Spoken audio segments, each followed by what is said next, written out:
Welcome into the Eric Zane Show podcast Patreon bonus. Thank you.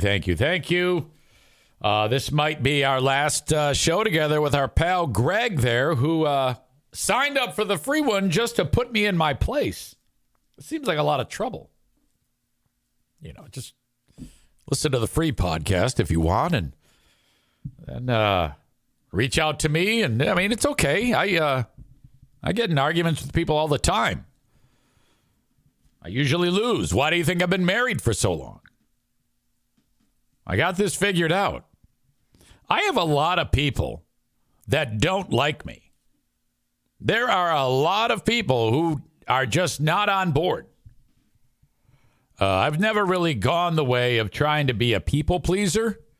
I kind of just throw myself out there, and this is the easiest thing for me to do. I mean, I've tried to be a people pleaser before, but it's too difficult. I can't. It's too much goddamn work to be a people pleaser. So, because then what that does is you end up extending yourself and making yourself almost something that you're not, you know, and then that's no fun.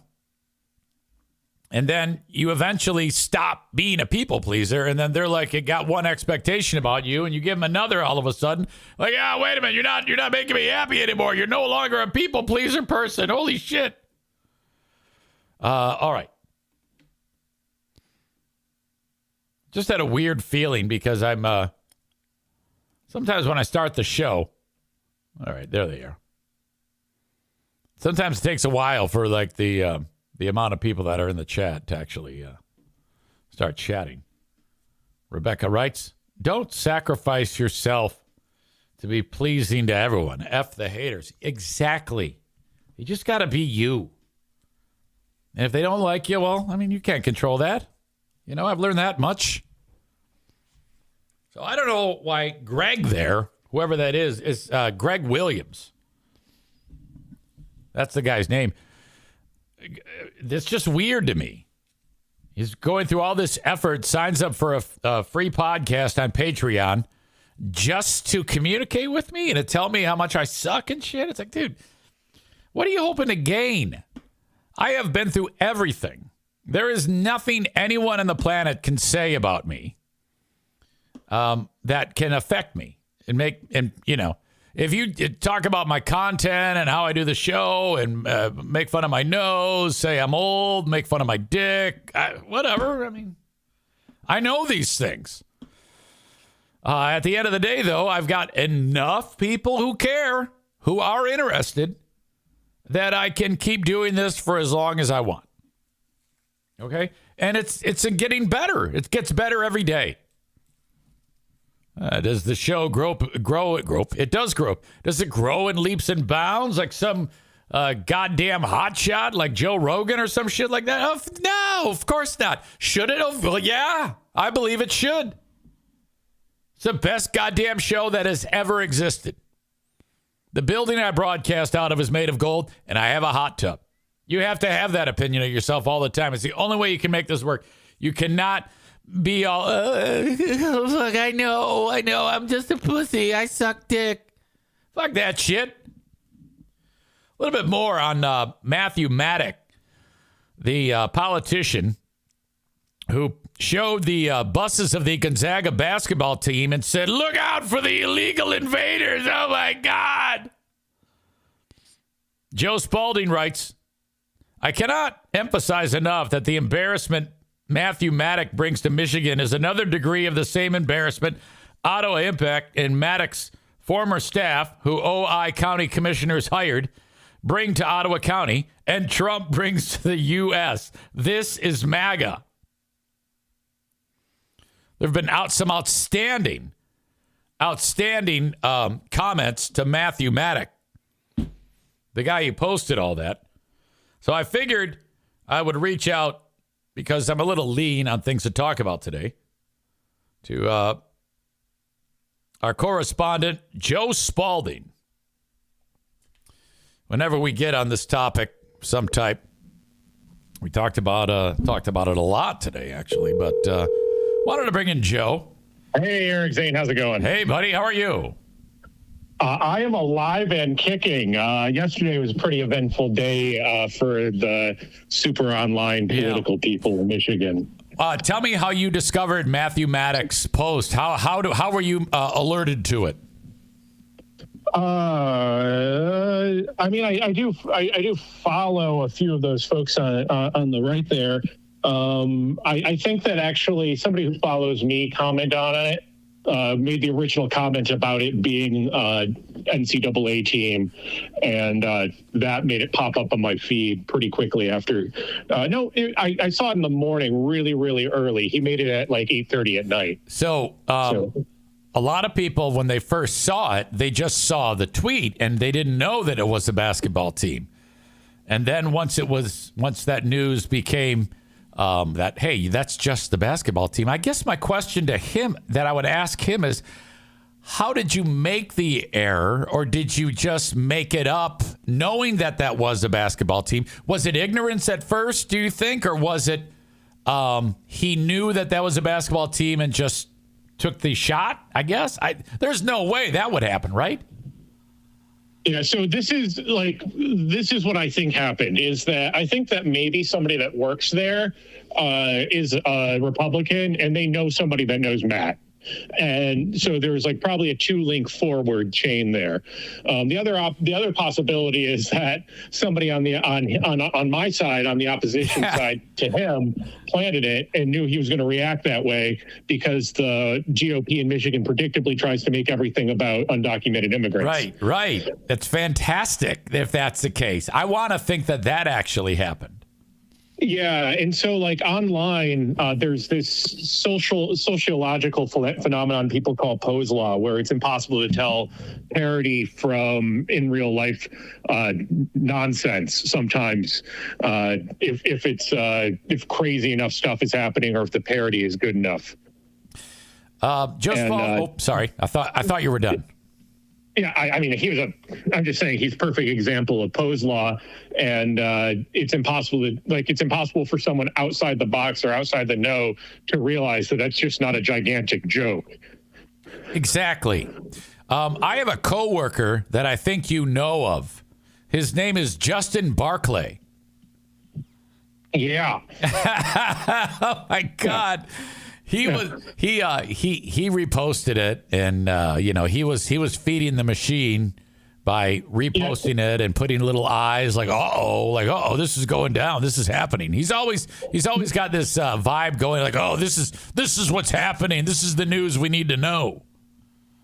Yeah, so instead of committing to saying like, this is what the truth is, or I checked into this or whatever, or I don't know if this is true or not, it's just pictures, Justin will take the vague stuff there's stuff like that and vague post it. And so he'll put the eye emoji and nothing else. Yes. Maddox is comfortable doing a full on rant saying, these are illegal invaders. They're coming to kill all of our children. Right. Now, and oops, sorry. I'm stepping on you again. Oops. You still there? Uh-oh. Hello. Presentation. I was am I there still? Yeah, sorry about that. It cut out for a second. No big deal. Let's go. You can hear me now, right? Yep, we're good. So, but even if that was not a basketball team, let's just say, and I talked about this on the free show, it's 3 buses full of undocumented immigrants. So what? It's women, children, babies, starving, trying to find a new life. At the end, people who equate these people coming into the country like this as invaders and war criminals and murderers, it's ridiculous, and the worst thing that can possibly happen is, like in Grand Rapids, some guy who was undocumented did in fact kill someone this past week. And that's all they need. They use that. And now Trump's coming. That's all. If you want to get Trump to come to your town, have an undocumented person kill somebody. He's coming Tuesday. Yeah, so let's see if I can get these three things pretty quickly through here. One is that Matt Maddock was 100% attempting to lay the runway for Trump to get here with that fear mongering, trying to stoke the flames of fear. The second thing is in Grand Rapids, there's a tenuous history when it comes to enforcement of immigration law specifically, because ICE illegally detained a U.S.-born Marine because he had a Latino sounding name, and one of the cops who wasn't even on the case decided to pass it along to ICE saying you guys need to detain him. So like Trump is going to come here and he's going to say a lot of stuff about us needing like Kent County being a sanctuary county for undocumented immigrants. It absolutely is not. They just require ICE to have a warrant before they hand somebody over, so ICE doesn't accidentally grab another veteran who was born here again. I remember that. I remember that. Yeah, and and the third thing here is what you said is, we've had situations, and this was in Texas during the campaign in 2020, where the now president's motorcade was run into by Trump supporters on the road with their giant trucks and their flags or whatever. I don't really care how they decorate their vehicle. They shouldn't be using it to try to run other vehicles off the road. So what happens if those same types of folks get a hold of the idea that these buses are full of, undocumented immigrants? They can call them illegals if they want, whatever, and violence happens. That's terrible. Like, what's the solution that these guys, that Maddock is aiming for with that? He just wanted to rile up the base, but like, what happens if a crazy person hears that? And the last thing is, those wouldn't even have been undocumented immigrants. This is something I'm sick and tired of, but the far right in the state has been presenting the refugee program of the state, where the governor did ask folks want to help with the refugee resettlement program, and that involves housing, that involves finding employment. But the refugees aren't undocumented immigrants. The refugees specifically is a class of immigrants that claim refugee status and then come here and then get resettled with our programs, and we make sure that they're comfortable, like at least getting into a home, and that they're able to find work so they're productive members of society. And oh yeah, that's the right thing to do. And when you look at the death in Grand Rapids, this is the last little thing I promise. The death in Grand Rapids, that girl that died, that sucks. That's terrible. But the far right, the GOP, Donald Trump, would have had that girl die in Mexico and would have been happy with it. And that's the reality, right? They're not out here saying we need to lower gun crime. They're not out here saying things like we need to figure out a way to make sure that really angry, aggrieved ex-boyfriends don't shoot their girlfriends, right? They're saying we need to get rid of the immigrants as if that's going to solve crime, and it won't solve crime. They see an opportunity for votes every time this incident replicates itself. When there's an isolated incident where a crazy person who happens to be in the country undocumented commits murder, that is a dog whistle. That they're trying to win an election with that happening. So every time that happens, they're going to go ahead and stoke that fear and try to win over them. And then the average dumb fuck who lives around here is going to go, well, I guess they're right. And Pete Hoekstra, that crazy fucker, he's doing the same thing now, saying, "Oh, once or two times in a year is a trend." That's what he's suggesting. It makes me sick. Yeah, well, we've got GOP, members of Congress, just like Pete Hoekstra, who were members of Congress when Pete Hoekstra was there, Dennis Hastert, who is serving time for being a pedophile, kitty diddler, and we have Jim Jordan, who is in Congress right now, who covered up for a pedophile in Ohio, right, on the wrestling program. And, if we're judging an entire class of people based on just two people, yeah, then if that's the pattern, if that's the statistic that Peter Hoekstra wants to talk about, then we need to seriously look at the hard drive of every member of Congress that's a Republican. Or we could stop trying to vilify an entire race of people, entire class of people based on the actions of a couple individuals. These guys will never bend a blade of grass if it means it's going to restrict any type of gun ownership rights in whatsoever. If someone has to fill out an extra form, they're against it, even if it's going to save a life here. But the second someone gets shot by an undocumented immigrant, we need to do everything we can to make sure anyone who could possibly be an immigrant that it gets kicked out of the country. This is ridiculous. This is going to be for the next 8 months until the election. This is it. This is going to be the big thing that they go on. Do you think that they will be effective enough to win? Because Michigan's a dead heat right now. Yes, I do not. I think that these clear misses that end up in it's in Rolling Stone this morning, right? That end up as national news and national embarrassment, and ends up being an albatross around the neck of the GOP in Michigan, and ultimately Donald Trump, who is going to be attached to them at the hip. And I put out a tweet this morning that said, this is the same type of embarrassment for the state that, we feel internationally as a country because of Trump, some of us. And then we definitely, all of us, feel as a county in Ottawa County for what's going at the county government level. To bring that back to what you and I normally talk about, Matt Maddock has two staffers, or he had two staffers, that are now working for Ottawa County. They were the two people that John Gibbs brought on, and they're still there currently. One is Jordan Epperson, one is Benjamin Wetmore, right? They both worked with Matt Maddock. I didn't realize that Epperson was with Maddock at one point.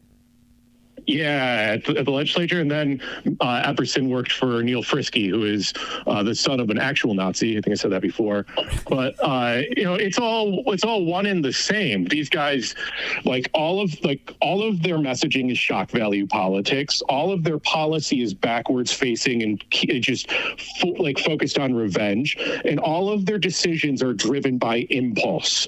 And so, as we keep seeing things, even if it's not about the border, we'll continue to see Josh Shriver and Matt Hall and Joe Moss and Donald Trump do things that indicate that they're focused on the past, especially the pandemic, and that they are impulsive. And those two things are going to be the key. And the funny thing about that is those are the two words that John Gibbs is out there saying are the best descriptors of Joe Moss and Ottawa Impact. So we know that they're sensitive to it because it's true and it's effective messaging. Wow. Incredible. On a kind of a related note, the Satanic Temple's Bender Bones. Have you been following? You of course have been following Bender. Have you ever had the chance to talk to Bender? I have never talked to this guy, and I don't know if he lives in my district. I think he lives somewhere else. I think the guy they're getting is Louis Cipher. Bender's right there in your neck of the woods. He's wonderful, one of the sweetest people I know. I've known him since he first made his appearance, and we've had many conversations. And I wouldn't want to debate him. So he's very he reminds me of as he's as thorough as you are. He is smart as a whip, and I'm just so excited for this. And now Bonema is speaking out, Jacob Bonema, which he's kind of in the middle here because he's anti-Ottawa Impact. But at the same time, he's been indicting Bones about, you're wasting our time. It's well, bullshit. He's wasting people's time. You do the invocation anyway. What the fuck is wrong if Bender does it? I mean, they allowed him to do that with their constitutional county bullshit. It reminds me on the most superficial, no stakes at all level of Benjamin Netanyahu pretending to be completely opposed to Hamas when he supported them back in the day instead of the Palestinian Authority. These guys, they're the far right on the religious side, and Bonema is there, and the Satanic Temple, they feed off each other, and the Satanic Temple is in on the gag. That's their whole shtick. Right. And that's why they have to be so on their toes and so knowledgeable about a lot of different policy things, right? Especially the Constitution. Bonema, for what he's worth, is I don't know if he's just keenly aware of the fact that Ottawa Impact gets to own the entirety of the bill at the end of the day. So if they do say no potatoes to the Satanic Church before April 23, and they catch a lawsuit, that's going to be on the Ottawa Impact people. Well, and Bonema is hilarious because of this. He was part of the problem. He was elected in with those people, and suddenly he's turned on them. So, I mean, this is partially his fault. And I know he can say, well, they're different now. They're different. It's yeah, but you were lockstep with them in the first place. So this is all on you guys. And They all share that. He might be authentically like acting as a Christian. He might be interpreting them as being actual like Satan worshipers, which we know they're not. He's not. Like, he's not. He actually admitted. He goes, "We all know." He goes, "I know what they're doing. I know what they're doing. They're using this to prove a point." So he's in on it. He's not that dumb. He's not like some of those other idiots. But still, the Satanic Temple is illustrating it. They're showing. That this is what you get when you decide to go this route. And I'm here for it. I think that like for in a lot more direct way, this reminds me of way back in the day when Zeeland High School banned students from wearing Korn T-shirts. The band Korn back in the late 90s. Right. And the band finance, I think it was one of those radio stations that's now country music, 94.5 at the time was hard rock. And the band Korn financed handing out T-shirts with the First Amendment printed on, except in Michigan on the bottom, across the street from Zeeland High. Oh, nice. I never heard of that. Wow. Yeah. I mean, I'm sure that there's articles about it still online. I bet there is. That is so cool. My God. I had one more thing for you. I just started doing this morning show on a 60,000 watt radio station up north, and I had I had a conversation with the owner, and they do like a lot of public once a week they'll do public affairs shows, because in order to have a license with the FCC you have to do that. You have to do things to fill the public file, and one of the things they do is they bring political people on, but they can never fill the spots for Democrats because that's such a red area, stronghold. So no one will speak, or no one is willing to do it.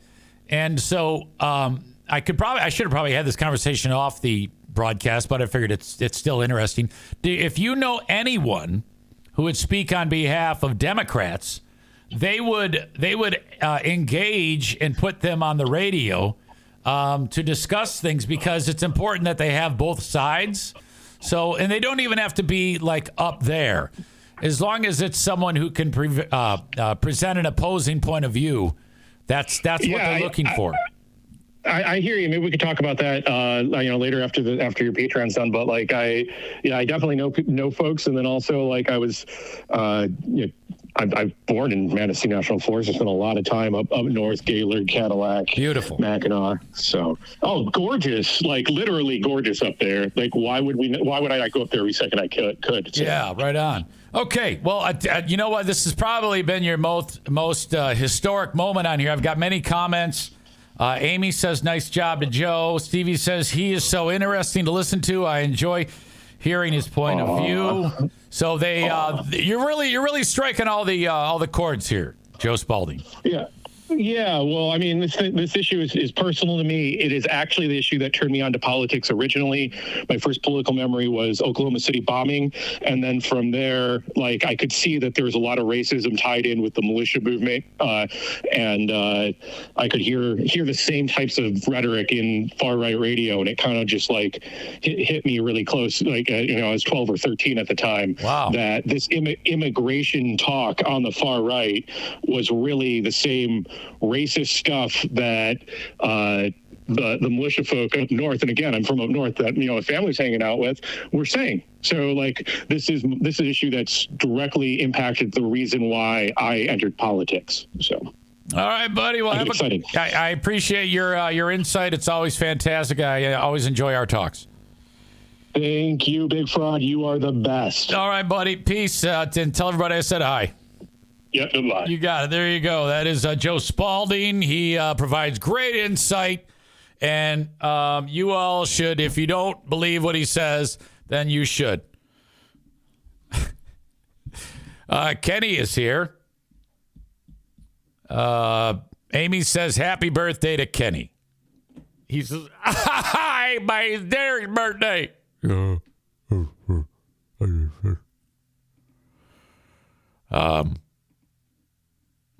Thank you to Linda for sending this along. Audio check, video check. This lady on TikTok is reading from the Trump Bible. Passages. And when Jesus emerged from the tomb, he said, You know, I'd love it if the cameras could show this crowd, because it is rather incredible. It is incredible. I hope they're showing how many people are in this room, but they won't. This is the greatest resurrection the world has ever seen. I mean, the #1 greatest resurrection. The world has never seen a resurrection quite like this. I keep hearing when Trump calls us saying these words. These are actual words that Trump has said in the past. Best resurrection ever. Best resurrection ever. Mary Magdalene. I've said if Ivanka weren't my daughter, I'd probably be dating her. Oh. Amen. And here's my favorite passage from the book of Kofefe. Love is patient. Love is kind. Love is saying, I don't even wait. And when you're a star, they let you do it. You can do anything. Grab him by the pussy. That's my favorite. For God so loved the world that he gave us his one and only son. A man with 91 felony counts across 2 state courts and 2 different federal courts. A man who he himself alone keeps all tanning salons in business. A man with tiny hands and an even tinier penis. Have a beautiful day. I can't knock anybody's penis. Mine's busted. The city of Detroit has put falcons on patrol because the NFL draft is coming. They've got starlings and sparrows and pigeons that shit on everything down there. So they went ahead and they had a guy who, I don't know, I don't know what the term is. Do you wrangle a hawk? Here in downtown Detroit, it was actually hilarious watching people watch them here in Campus Marshes, which is a very rare sight. But these birds, we learned, have a very important job to do. Oh, shit. There's a starling there. Falconry in the deep. Oh. Birds of prey hard at work. It's all right. That's a girl. Those things kick so much ass. It's a girl. That's Ruth, a Harris hawk, and her partner, Yeti, the Saker falcon. We'll be around for about the next 7 months. Who knew? Birds of prey, part of the NFL draft preparation here in downtown Detroit. And then we're walking around with these birds, and we're using them as a visual cue to keep away starlings and pigeons from the area here. Paul and Therese Thomas, partners in So they're just walking around with them. I would like to make them go and just like murder them. That's the way to do it. I don't even know if that's possible. They should get like bald eagles too. Life partners on the job. They own Scare Force Falconry, emphasis on scare, called in by the company Bedrock Detroit to take care of this. Wow. Look at that. Thousands and thousands of starlings invading buildings. They sit there for 10 or 12 hours all night just pooping down the side of the building. There's the poop, and they're just an overall nuisance. That's where Ruth and Yeti come in. It'd be like if you were walking down the street and saw a dragon fly over. You know, very similar. That it strikes fear into their heart. Trolling the area around Campus Marshes 5 evenings a week. Sounds and sights to scare off the starlings. It'll take probably about a month to train them. That's essentially what we're doing. We're training them that you're not going to be able to sleep here. We're going to come through. We're going to shine lasers on you. He did say lasers. That's part of this bird abatement too. So I'm just going to start on this corner here, and I'll go across like this, and I'll move it real slow. Ruth and Yeti outfitted with ankle cuffs, tethers, and a spot for a GPS. But they're trained well to come back to Paul and Therese. The reason that they stay with us, the symbiotic relationship we built. Yeah, I want to see them fly off of this guy's arm and then go kill like 5 of them. You like that scene in the Avengers? Hulk smash. And he goes up the building and fucks all those guys up. That's what I want to see out of this bird. I don't want to see this goddamn thing on his arm. It's just they know we're a meal ticket. The whole falconry thing, it works even for pigeons crashing our interview. Logically What's going to happen right now? Come NFL draft time, the 4 Bedrock Detroit buildings they patrol will be ready for the masses. We are honored to serve the good citizens of Detroit and the NFL draft and protect them from bird poop. I don't know if it's such a good idea to have the NFL draft in Detroit. Frankly, I don't think they should have the NFL draft in Detroit. They shouldn't have the Super Bowl ever in Detroit. Nick writes, we find the victims of falcons on our roof all the time. Oh, God. Nick suspiciously quiet during our Joe Spalding conversation. I'm guessing he was like, that guy's full of shit. Yeah, I wonder what they're going to do about if they're dealing with the bird population, what they're doing for the homeless population. There's got to be something going on. You don't want those people laying all over the fucking place in Detroit when people are visiting for the NFL draft. What kind of asshole goes to the NFL draft? Who gives a shit? I mean, I love the Lions. I love following the Lions. I do pretty well when it comes to a conversation about the Lions. You couldn't pay me enough to go to the NFL draft? Oh, fucking shit. Nick writes, we need border falcons. You asshole. Tyler says, I'd like to see police officers start utilizing falcons instead of dogs. Can you imagine seeing a foot pursuit and a cop unleashing a falcon to chase down a bad guy and peck his eyes out? Oh, my God.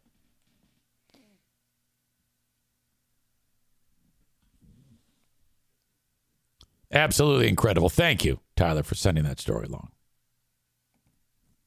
Let's see. What else did I have here? I thought I had something else. I had the Poop Patrol. I had the Trump Bible.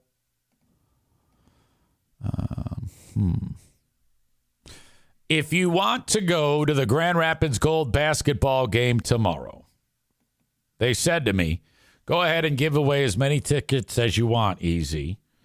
So what I'm doing is if you want to email me, eric@ericzaneshow.com, and leave me your phone number, they will text you a pair of tickets. You have till Saturday at noon to do this.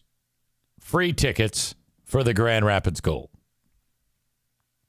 There was something else that I wanted to talk about, and it's leaving my brain.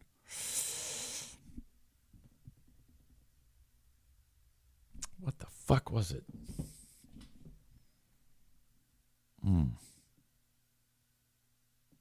No. I think it's gone. And that means I'm leaving you. I appreciate you for checking out the show all this week. I have a new member on Patreon who is here. Welcome to Trout Mask. Just signed up for the audio podcast on Patreon. Thank you so much. Tomorrow at 11 a.m. Eastern Time, we will go live with Who Are These Free Beers? And then after that, the Ben and Eric Patreon podcast. For now, that's going to do it. I'll talk to you then. Till next time, your old pal EZ signing off. Bye-bye.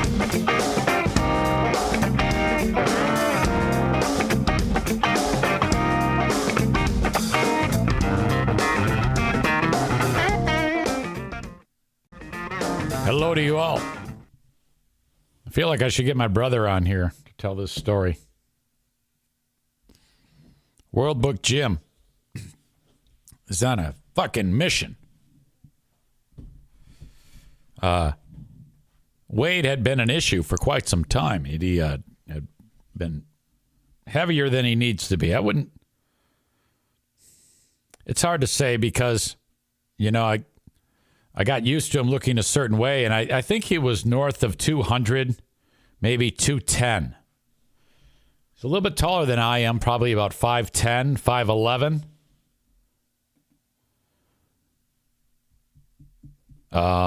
He diabetes. He has diabetes. He's it's like he's on that oral pill, like I think it's called metformin or metformin. I think we were just talking about that with Ben. Well, I think he had this because he's a few years older than I am. Because I'll be 54 in July. He turns 50.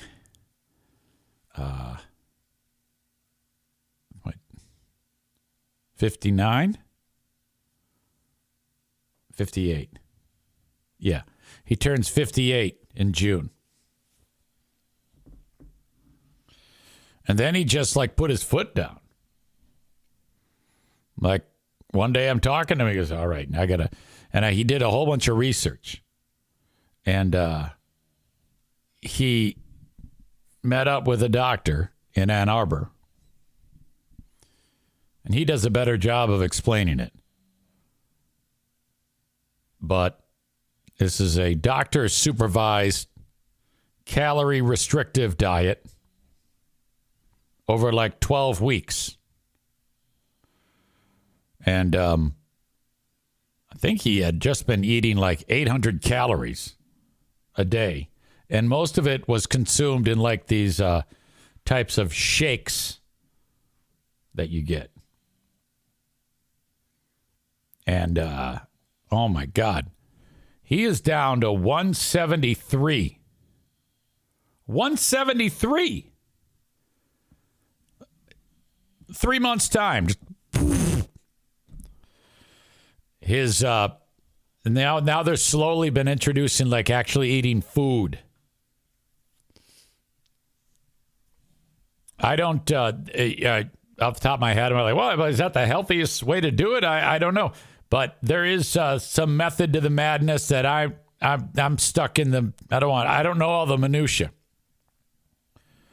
But holy shit. I am so impressed with that. And I think he had one of these thoughts like, God damn it, I am not going to survive if I continue to live like this. I think it's what he had. One of those moments. I think we're all destined for that moment at one time or another. But, so he's like, tearing the house on the remodel down to the studs. Because he's like, okay, so I'm going to lose all that weight, but then I don't have any muscle. Then I got to build some muscle. I'm going to gain. I go, yeah, you'll definitely get. I imagine for that height, after he puts on 15, 20 pounds of muscle, a good solid 185, 188, he'll be jacked. And now he's like, I go, so there's no exercise involved with this. He goes, no. I go, I didn't think there would be because the calories are so low. You'll burn out. I mean, if you were to not do such a drastic drop, you wouldn't do so few calories. But if you were walking and doing all that shit with it, you'd just need more calories just because you'd feel horrible. You don't want to screw around with that. So the idea is, don't start an exercise program till you get that weight off because, second of all, it's a huge amount of stress on your joints if you're 210 running around the block than if you're 175 running around the block or walking around the block or whatever. And he's telling me all these plans because I'm going to get into gravel road bike racing. This is my brother Jim, Amy. He'll be 58 in June. And I'm going to learn how to swim right. And I go, oh, that's great. I mean, if you get in the pool, man, I tell you what, that's like the best thing for you. No like weight bearing. It's just really good. Ryan writes, Jesus Christ, Amy. Yeah, if Kenny asked that question, that is not acceptable.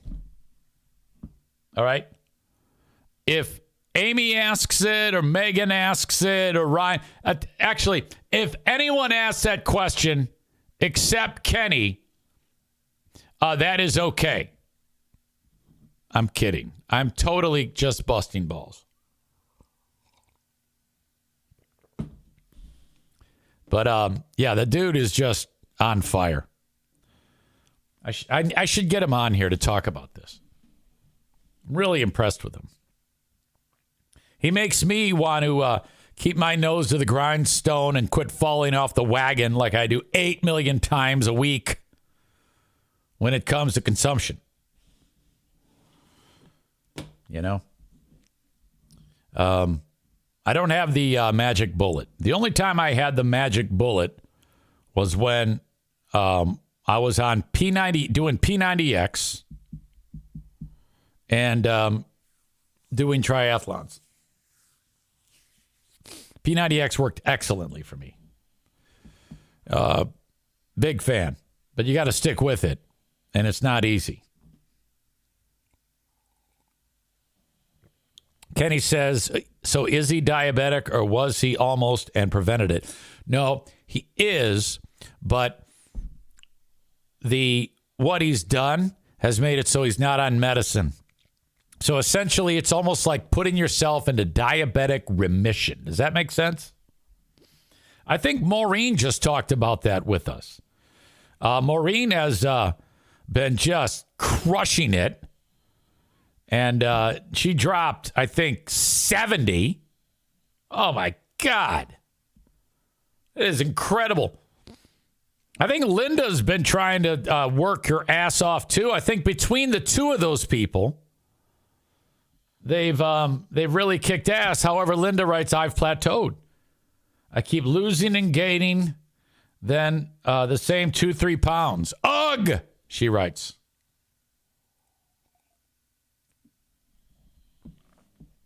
Ryan writes, I've got a physical coming up. I was supposed to lose a lot of weight. I did not. I'm going to the doc. I'm going to ask the doc for some kind of weight loss pill because nothing is working. God damn it. Isn't that the worst? So Linda's down 32. That's also unbelievable and fantastic. I should say very believable and fantastic. The two of these women have lost over 100 pounds.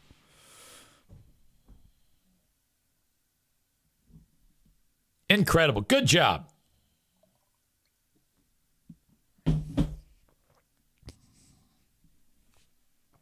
Sorry, I just had a big swig of coffee. I could sit here and talk about being a fat ass all damn day. I never thought I would look at myself and go, you fat fuck. When I had more time, the old glory days of the radio, home at like 11, sleep for an hour and a half. It's 12:30. Get up, a swim, bike, run the whole day away. Piece of cake, no problem. Now it's like fucking shit. I can't even walk. Horrible. Maureen says, I still have some to go. So when you lose that much weight, so does your husband always like want a piece of ass? Like you're like slimmed way down. It's like you're turning the clock backwards. Is he walking around with a nonstop boner with your name on it? Is that how it works? How's the love making? I'm just kidding. You don't have to answer those questions. No, and whatever you do, don't tell him I said that because he already hates my guts for some reason. Linda says, come on, man. Yeah, I don't know what there is to not like about me, frankly. Megan says, I'm just trying. Oh, speaking of Megan, I saw her on Saturday. Another one. Hands of time going backwards. Fucking A. She says, I'm just trying to get steps in after taking a good chunk of weight off for the same reason. Your brother didn't start a workout program. Exactly. And then once you drop the weight, then you can go out there and move a little bit. You don't have to worry about injury. Because if you get hurt, you're fucking dead. You can't do anything. Maureen says she does not kiss and tell. I want you to know that our good pal Trump and I got together with a phone call during the time between the free podcast and the Patreon.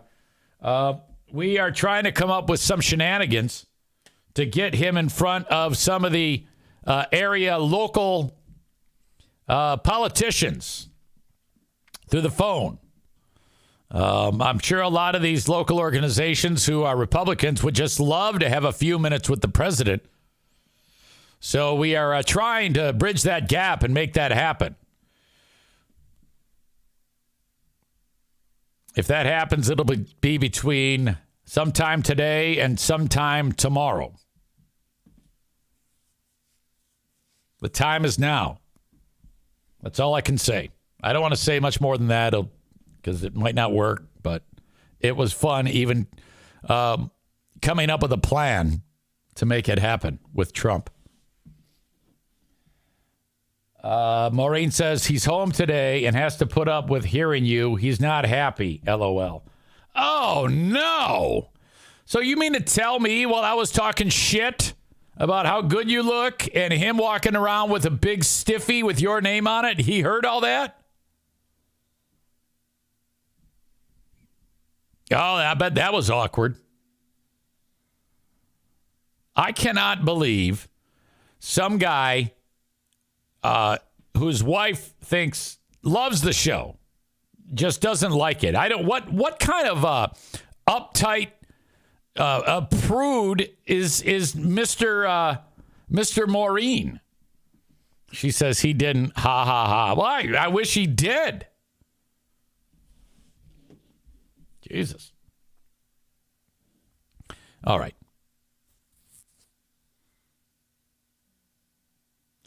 Ryan says these Maureen reads need more impression. He didn't. Ha ha. He was outside. He was outside then. Ha ha ha. He's home today and has to put up with hearing you. He's not happy. Ha ha ha ha. Sorry. Sometimes I forget to actually do the bit, you know? Okay. The Lions' former defensive back Cam Sutton he's finally turned himself in. My God. After that much time, he has finally showed up. This is that moment when Cam Sutton was turning himself in. It's a silent, closed circuit. There he is. He's handcuffed. It's the local sheriff. These guys don't even care. They're just looking at their phones. He's accused of domestic violence, one count of domestic battery, strangulation, after a woman was found hurt in a Tampa suburb on March 7th. I mentioned this on the radio show today. The idea that the president of the Lions is a guy by the name of Ron Wood. Same as the guy for the Rolling Stones.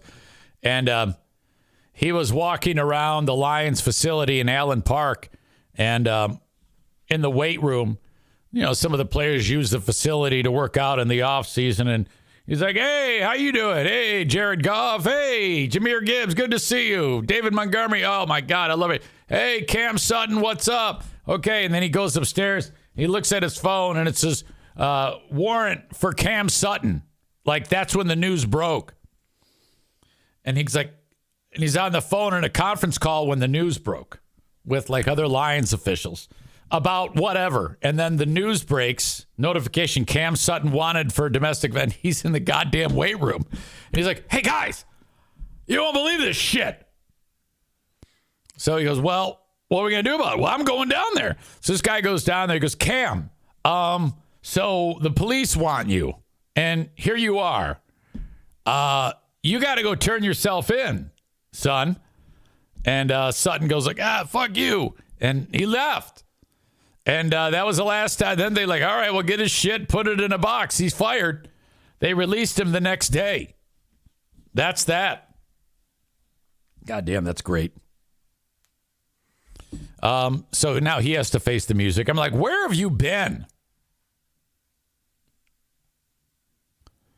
Let's see. Brought into the jail after weeks of evading law enforcement. This man has finally made the right choice to turn himself in.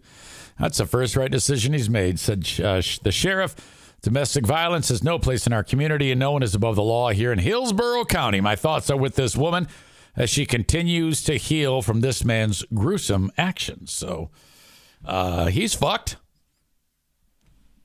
It's really remarkable when you see people who have so much going for them and to just piss it all away through something awful like that. You fucking idiot. Okay, in Mount Juliet, Tennessee, which I don't think is that far from our pal Kenny right, Kenny? Mount Juliet. Easter celebration yesterday in front of Global Vision Bible Church. And the Global Vision Bible Church is right where an intersection is. And some asshole decided that he's going to make a statement. He's got a trailer, which, I mean, trailers aren't cheap. And he loaded up the trailers with Bibles, Kenny, who says it's not far at all. He shows up in front of the church in the intersection, and then the Bibles are doused with gas, and he throws a match and then leaves. It's a burning trailer full of Bibles.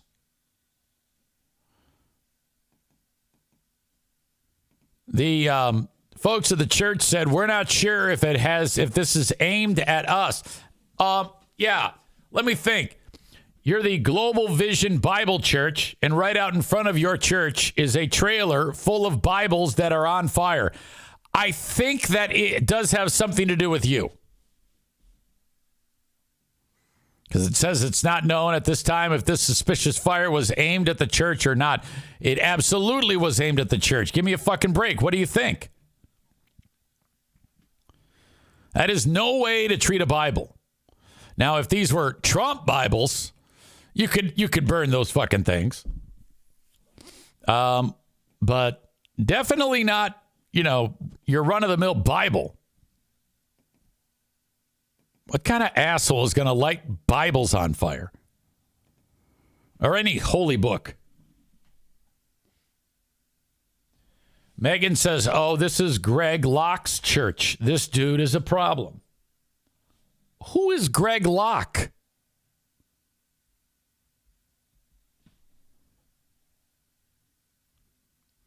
Kenny says, and this wasn't the only crazy news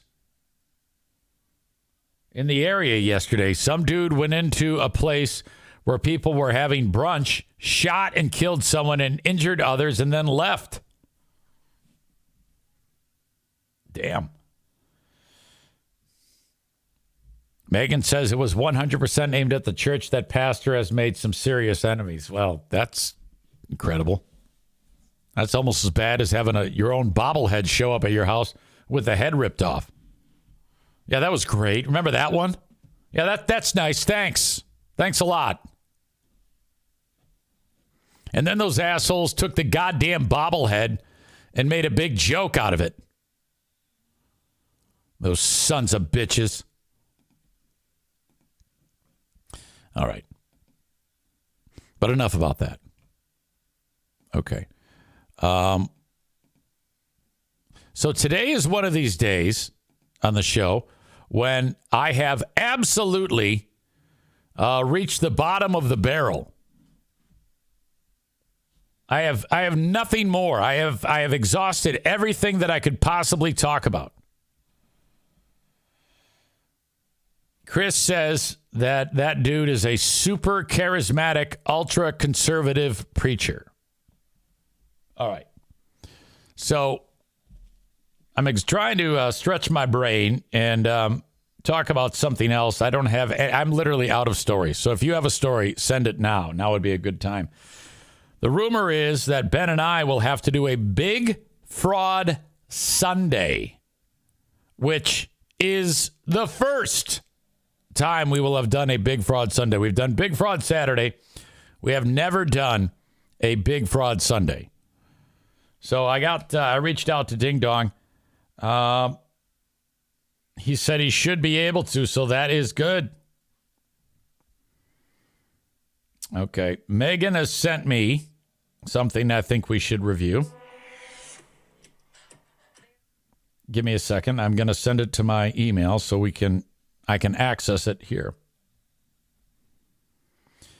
Does anybody remember the show, the documentary on the Jinx? All I remember about the Jinx, and I never saw the Jinx. I just remember hearing about it. Wasn't that the one where some old guy, he still had his microphone on, and he walked away from the interview to go take a leak? And then he said into the microphone that he killed people or something like that. That's all I know. Since I'm lean on content today, I should call Megan and actually ask her. And then she can help us narrate it and fill in what we need to know so that we can watch the trailer for the Jinx 2.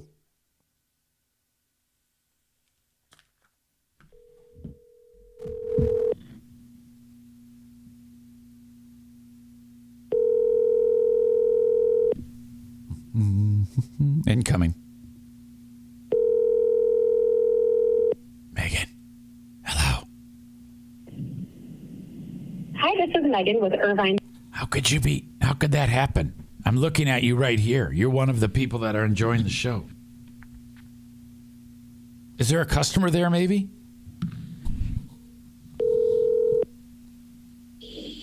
Oh my gosh, I was helping a customer. I figured as much.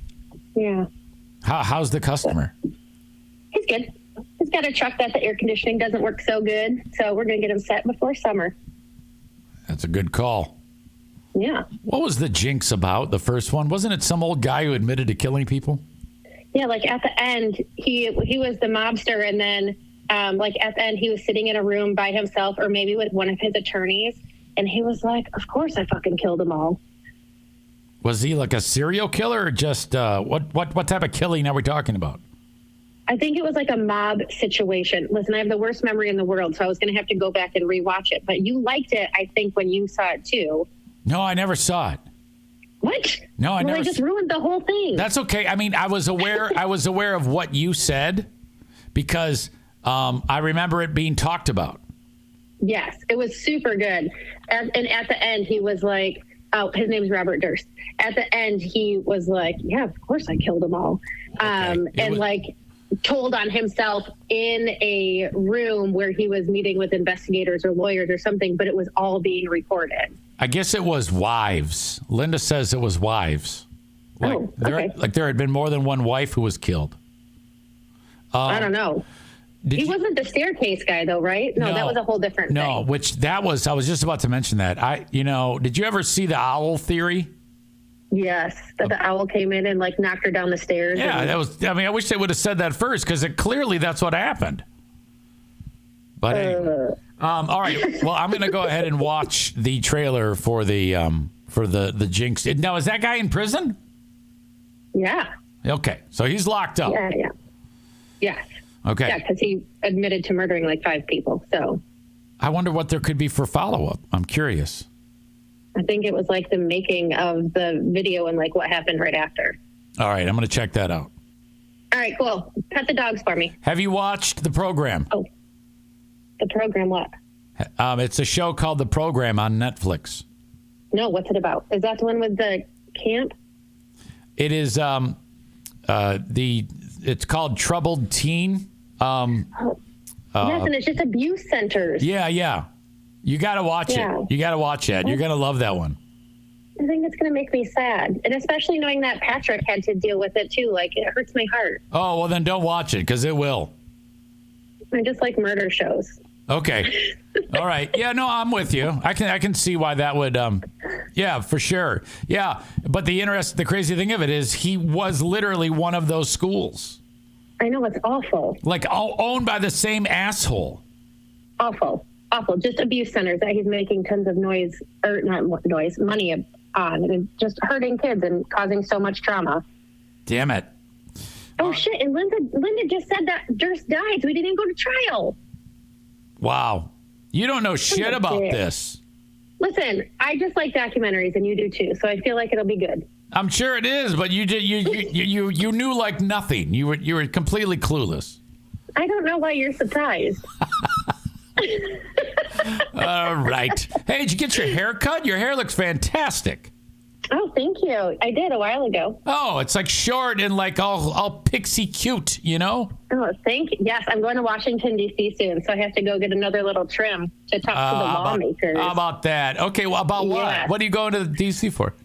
So my mom and I are going to talk to legislators about the right to repair and making sure that the automakers continue to let us purchase subscriptions from them to properly work on vehicles. So like with GM and Toyota, we buy their software so that we can get into vehicles and work on them properly, diagnose them the right way, make sure that they're fixed the correct way, which is what everybody who's working on cars should be doing. And right now we kind of have like a handshake situation with the automakers that they're going to let us keep doing this, but there's nothing saying like they're not going to cut us off. So one day we could be working on cars and then they could say, you know what, we're done with this. So after this year, you guys can't have access to our data anymore, which would be terrible because then we can't properly work on cars. But as cars get smarter, they can say, no, you have to come to the dealership for this, which is going to be terrible for us because obviously it drives our business down. But then also for consumers, those prices are going to go up. The wait time to get cars repaired is going to grow. And it's also going to make it so that people are doing unsafe repairs, like because they won't be able to access the data and people can't wait that long to have their cars fixed. So hopefully we're going to go make a change. Show them the teeth. I will absolutely whiten my teeth before I go. All right, miss. Thank you.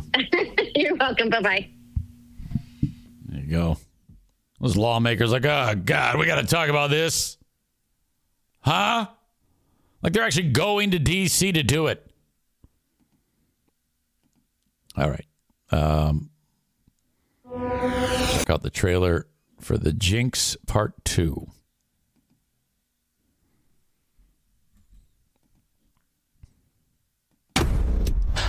They are the 5 words everyone is talking about. Kill them all, of course. Robert Durst admitting to, quote, killing them all. Kill them all, of course. They're crazy. When The Jinx came out, I said, oh my God, this is going to be the biggest thing to hit my office since OJ. I am told Jarecki is planning on doing a sequel. The trial's gonna be I will take care of anything you need taken care of. I don't like being threatened by you. I'm going to play you an audio recording that we found. This changed my perception of something I've been working on for 17 years. This is all confidential, right? This is confidential? Yeah, sure. My phone may be tapped at this point, but I'm going to tell you the story, okay?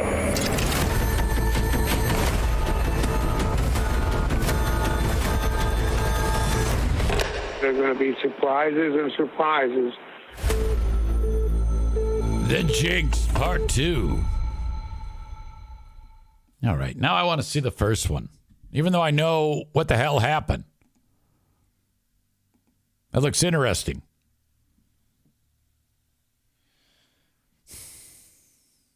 All right. Ladies and gentlemen, I want to take this opportunity. If you see anything fun to talk about or interesting, do share it.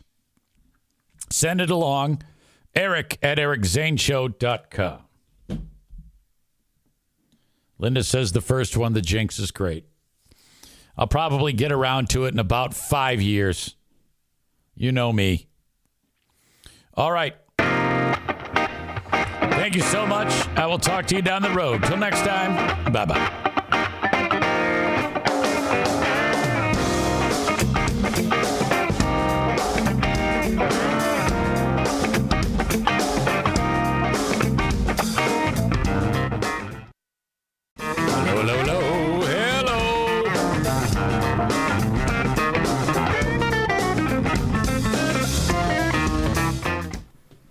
The folks that are enjoying the live stream with, of course, video, as I do this show each and every day, they see in front of me my blender and a glass. I'm consuming my Oat-Zempic, which we talked about on the show, the free podcast. So before this show started, the ingredients are just oatmeal, water, lime juice, and cinnamon. Now, I'm not I've already tasted it once, but I figured I should do it, like consume the rest of it. Plus, I was short on time. I wanted to get up here, and so I've got it ready to go. Pooh Bear has tried it too. In case you don't know, the fad is folks are using this as a meal replacement. This stuff tastes like fuck. It's the key thing that they took out of it.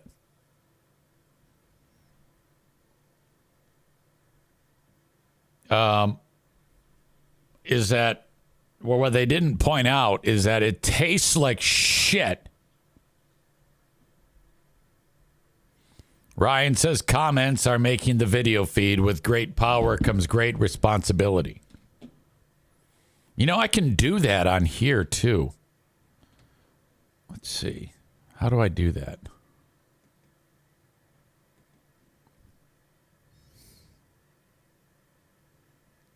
Add.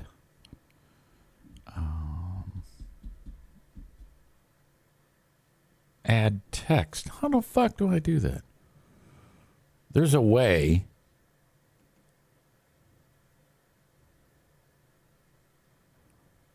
I wish I don't have time to monkey with it right now. You know, on like full screen. So I'll just do it on like the small screen.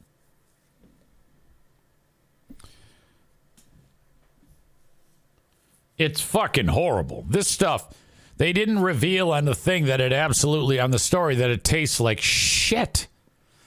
I think anyone, because they're showing like, here I am, week 8 on my oat Zempic.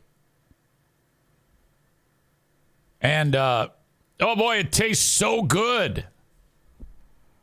Or I've lost so much weight. It's incredible. Maureen says, weren't you supposed to use a protein drink to mix it with? No. The ingredients are water, oatmeal, cinnamon, and lemon. That's it. You replace a meal with this, and then the lady's like, I feel so good. I've lost so much weight. And it's like, at some point, they need to say, now, you also need to know this tastes like shit. I put the water, I did all the things, and I turned it on. And then the first thing, I took a sip, but it's just room temperature water. And it was like warm puke. I am not kidding you. Warm puke is what I thought, that I was consuming warm puke. Tyler says the lime portion seemed weird to me. The only reason why the lime portion is in there is because some chick decided to just throw 4 random things together: water, oatmeal, cinnamon, and lime. And then she did it for like 12 weeks, and she lost a ton of weight, and then she made a TikTok video. Had she had the 4 ingredients were semen, dog shit, and anything else you can think of, plutonium and AIDS, and blended them together, and it worked, people would still do it. It doesn't matter what the ingredients are.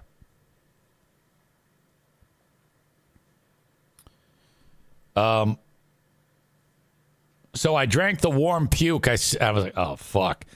I went back to the drawing board, and I added ice cubes. And just to make it cold. Still, that sensation is gone of the hot puke. I said to Pooh Bear, I go, I need some entertainment. I need you to try it. And she tasted it and spit it back in the glass. She's more likely to consume semen, actual semen, than this. Actual semen is like a fucking Dairy Queen parfait compared to this. Tyler says, voila, you just created the Zane Zempic shakes. Now I'm going to drink the rest of this, and I'm going to continue trying this. I want this to work.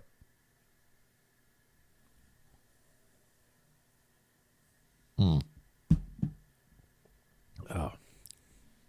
So bad.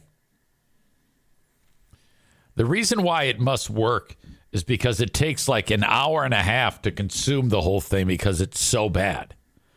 And you're just buying time that normally I would be like shoveling Chex Mix into my face and fucking chips. And Bob says try adding pumpkin spice mix to it. No, I'm not changing anything. I'm going to keep this up. Can you turn up the microphone and give us some ASMR drinking shit? No. That sounds terrible.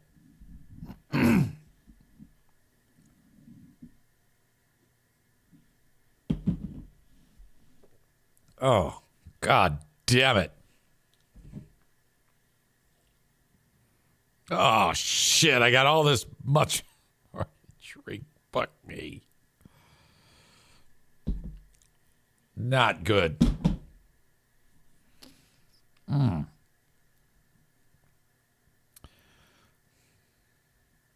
Maureen says, plug your nose while you drink it. The taste isn't that bad. Everything is based on feel. Okay? It tastes watery. It tastes like watery, cinnamon, oaty horribleness. And it's the feeling. It's the texture of this. Because the oats are obliterated in little tiny bits, it's like I went ahead and ripped out some of the drywall, and then I crushed it into a fine powder, like pistol mortar style. All right? And then took that and added water to it and put a little bit of cinnamon and a little bit of lemon juice in it, and then turned it on until it looked exactly like this. And then I put it on the goddamn wall and mud the wall and then consume it. The smell, it smells like dog food. I am not kidding you. This is one of the worst things I've ever had to drink in my life. Ryan says, I was going to ask if it was like drinking more watery drywall mud or Elmer's glue. Definitely drywall mud. It's got a sandy texture to it. That's how this feels. It's fucking terrible. Ugh, God, it's so much to drink.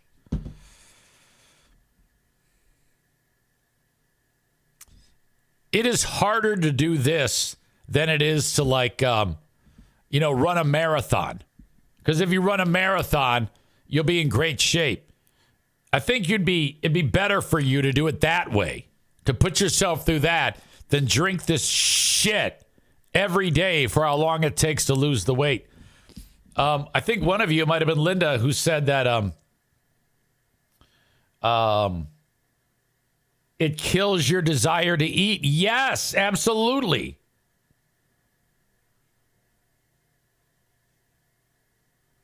Justin adds, oat Zempic tastes like bukkake with less protein. I couldn't tell you.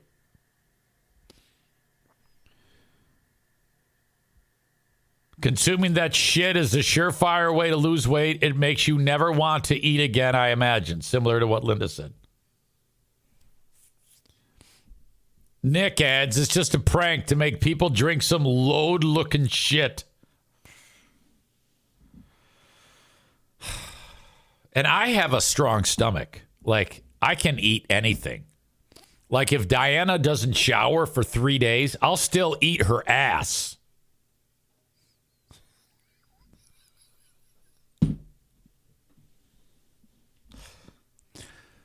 This is worse than 3-day-old ass.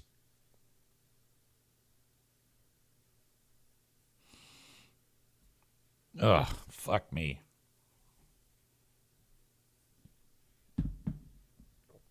Ugh. I'm not to the point of retching, but it's getting there. Did the recipe come out on April Fool's Day by chance? And that's what Stevie says. Maybe it's an April Fool's Day joke. Let me look it up. Oat Zempic April Fool's Day.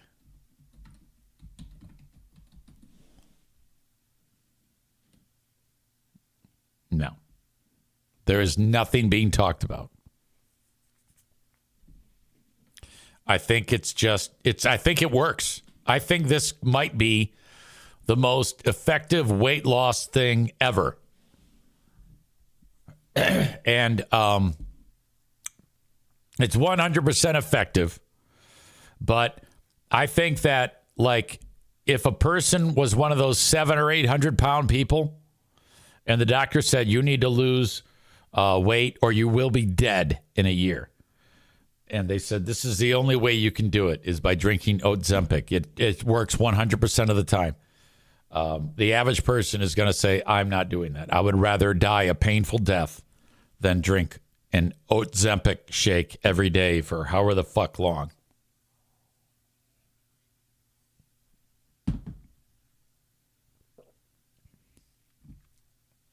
I keep thinking about retching, like, but I don't think I will. That's pretty bad, though. If you're like, I don't think I'm going to retch.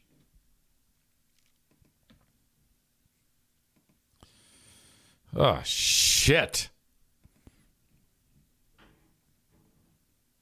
Headline: What to remember if you're driving during the eclipse.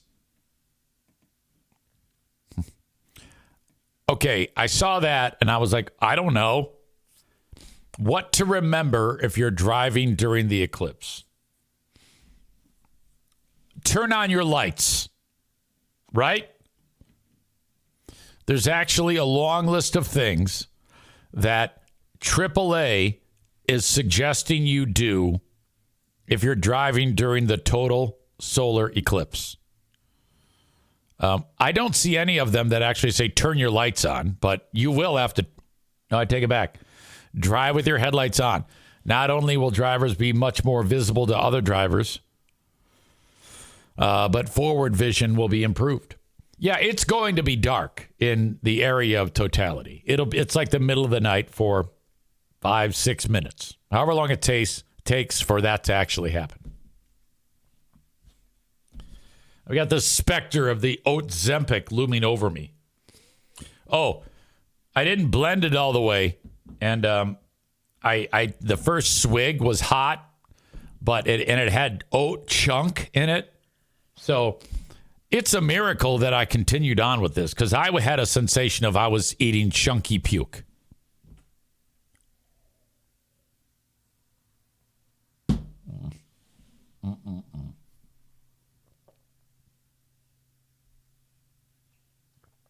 Not fun. I need to get the Queen of the Forest on the phone before I continue my eclipse story. She was there for this. She witnessed this. She was part of this catastrophe.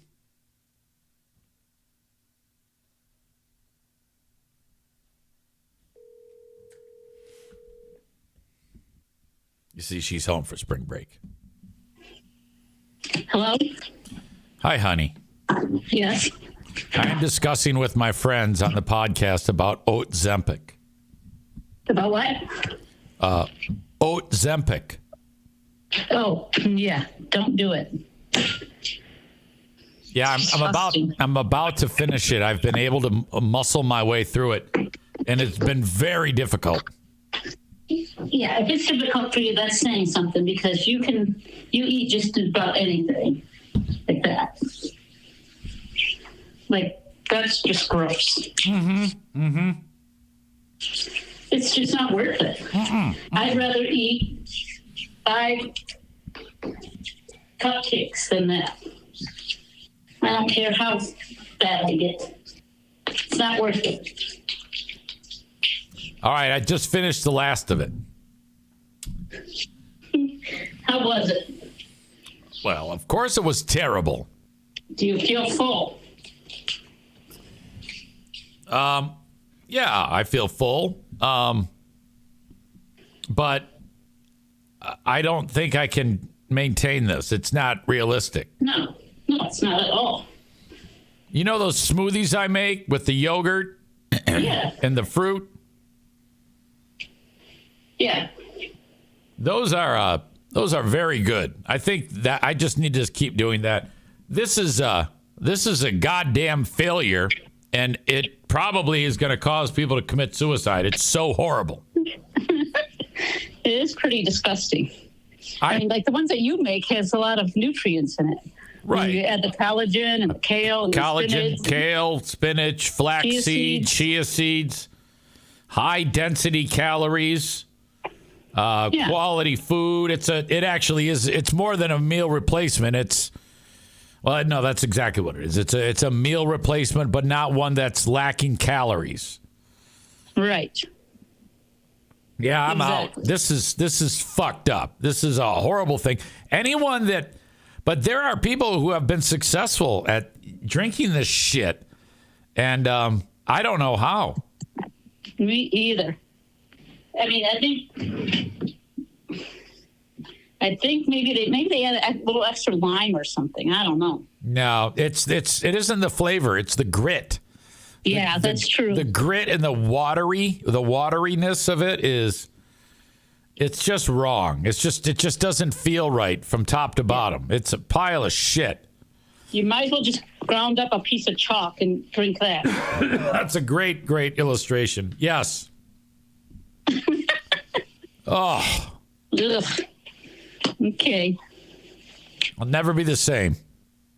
Yeah, don't do it anymore. Okay. Okay, thanks. talk to you later. Talk to you later. Bye. Boy, when she said, "You've got a strong stomach, you can eat," I thought she was going to say the same thing I just said. The nasty thing.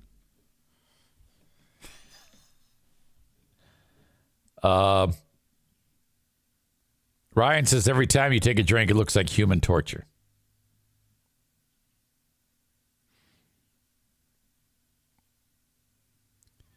Tyler says, I saw the story and got extremely annoyed at whoever the fuck wrote it. Chris says, oh, yeah, throw some carrots and peas in there and get your veggies in, too. Ryan says, this is food they give you as a prisoner of war in Russia. Linda says, you saved me from buying a lime. I got a solution. Make a bowl of oatmeal. I have oatmeal often. I don't put anything in it. Sometimes I do if I'm in the mood, but typically I just eat it because I need something to eat. And, it's the same amount of oatmeal. They're just not, blended with some skim milk, and then it gets warm, and it's a hot cereal. It's perfect. We don't need to redo oatmeal. God damn.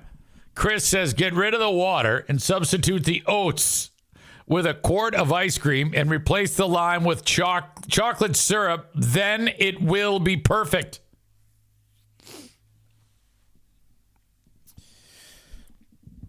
So I went into that with the best of intentions, that maybe this would be something great, some new fad. Anyone who does this, you don't want to be with that person. If they say, yeah, I did it, I lost some weight doing oat Zempic. This is fucking vile. Really bad. AAA says, do not attempt to watch the solar eclipse while driving. Find a safe place to park and then watch the eclipse. Peak darkness will last just a few minutes. Let me back up. Unless you've got the right goggles, don't look up. It's not worth it. Okay? There's a very good chance you will damage your vision forever.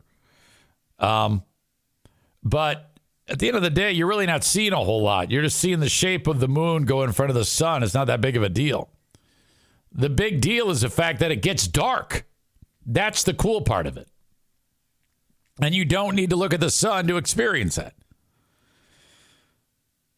Do not drive with eclipse glasses on. Well, no shit. Drive safely. Eagerness to view the eclipse is not an acceptable reason to drive aggressively or while distracted. Do not attempt to take pictures of the eclipse while driving. Really? The fact that these are their tips, don't be a fucking asshole, is all they need to do, is write that. Watch out for pedestrians. Watch out for animals. When the eclipse reaches totality, wildlife can awaken. Be alert to the possibility of increased traffic and distracted drivers swerving into lanes. Okay, just don't be on the road. Don't do it. How about the possibility that, and this is going to happen, if you think about the path of totality, a swath going through the country, in my mind, there's going to be at least one person driving down the road who has no fucking idea that the eclipse is happening. And it's going to get dark just like that. Like snapping your fingers, that type of dark. That's how it's going to be. Wow. I want to be a fly on the wall or in the car when that one happens. When somebody's like, what? What the fuck just happened? They would freak out. Holy shit.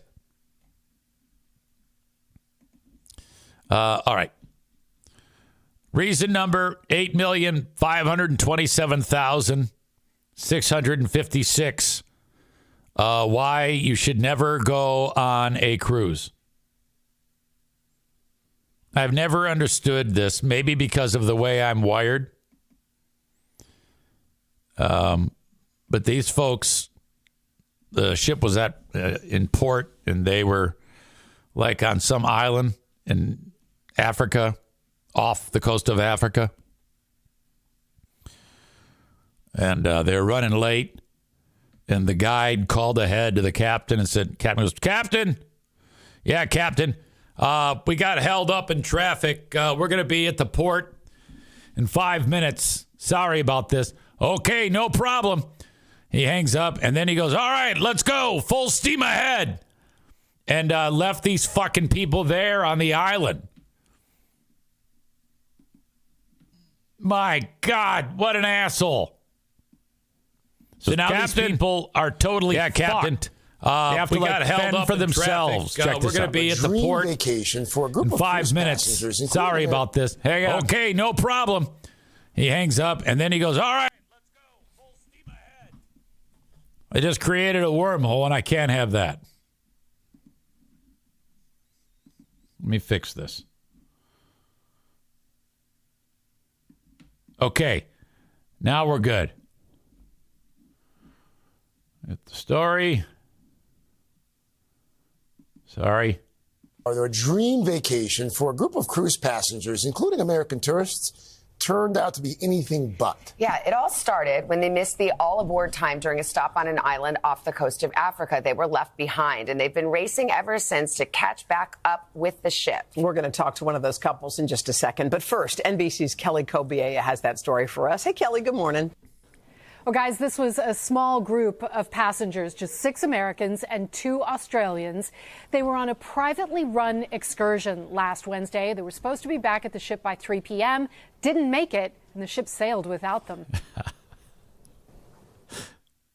Jill and Jay Campbell were on a dream cruise, sailing the coast of Africa for 21 Look at that fucking ship. days with Norwegian Cruise Lines, visiting the small island of Sao Tome off the coast of Nigeria on day 8 when they missed the boat.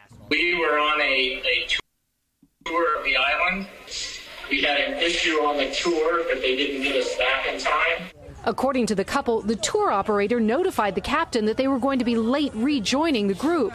They say the island's Coast Guard tried to get them, along with several others, to the ship, but they say they weren't allowed to board. They're now part of a number of foreigners stranded, including a husband and his pregnant wife from Delaware.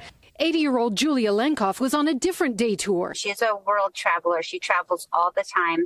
And so this was going to be one of her bucket list trips because she's been to 120 countries so far, and she wanted to get to 130.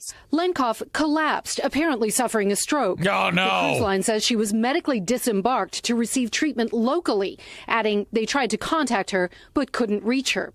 The Campbells helped her connect with her family back in California, who flew her home. They really did save her. So is she alone? Is Grandma by herself? Her life. Norwegian Cruise Lines told NBC News that the Campbells... Yeah, you say, Ma, you gotta... Too much, all right? ...situation was very unfortunate, saying guests are responsible for ensuring they return to the ship at the published time. But added the guests were on a private tour. Cruise ships are strict about their boarding times, with passengers often rushing to get back on board. Lenkoff's family flew her back to California, where she's now getting treatment. The Campbells and other stranded passengers are still trying to catch up with the ship. How do you do that? And Norwegian has also said that the Campbells' passports were delivered to local agents in Sao Tome. The ship is now in Senegal this morning, and the company says the passengers have been given the authorization to rejoin the ship today.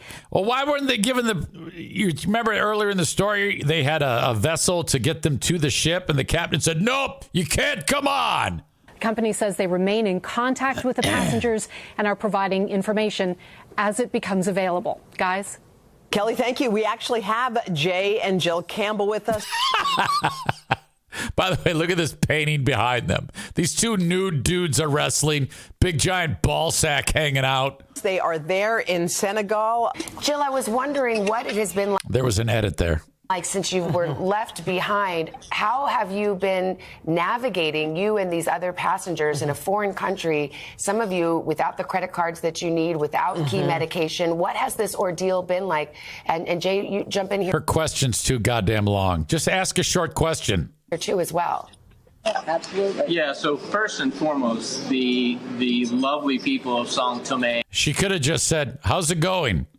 Were very gracious, very hospitable. They had reached out as much as they could. Look at this lady walking around. She just had a stroke. They're like, yeah, come on, hoof it, lady. To help facilitate, helping us find hotels. We were able to get to a tour agency there to arrange. Yeah, this is boring.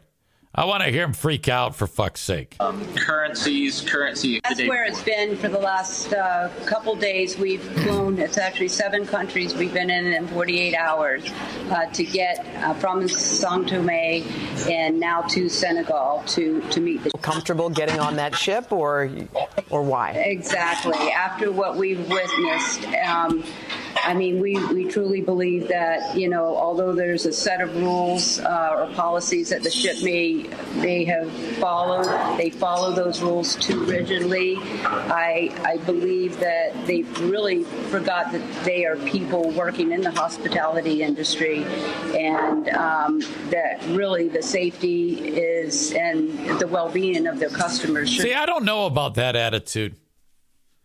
You think about the plane industry, on a jetliner. If I'm getting ready to fly, there is zero chance that I'm going to be late because I've left so early. I'm not sure that what she says is, I'm not buying that. That's bullshit. Chris says, although there's a set of rules, we don't believe they apply to us. Exactly. It's like, well, how hard is it?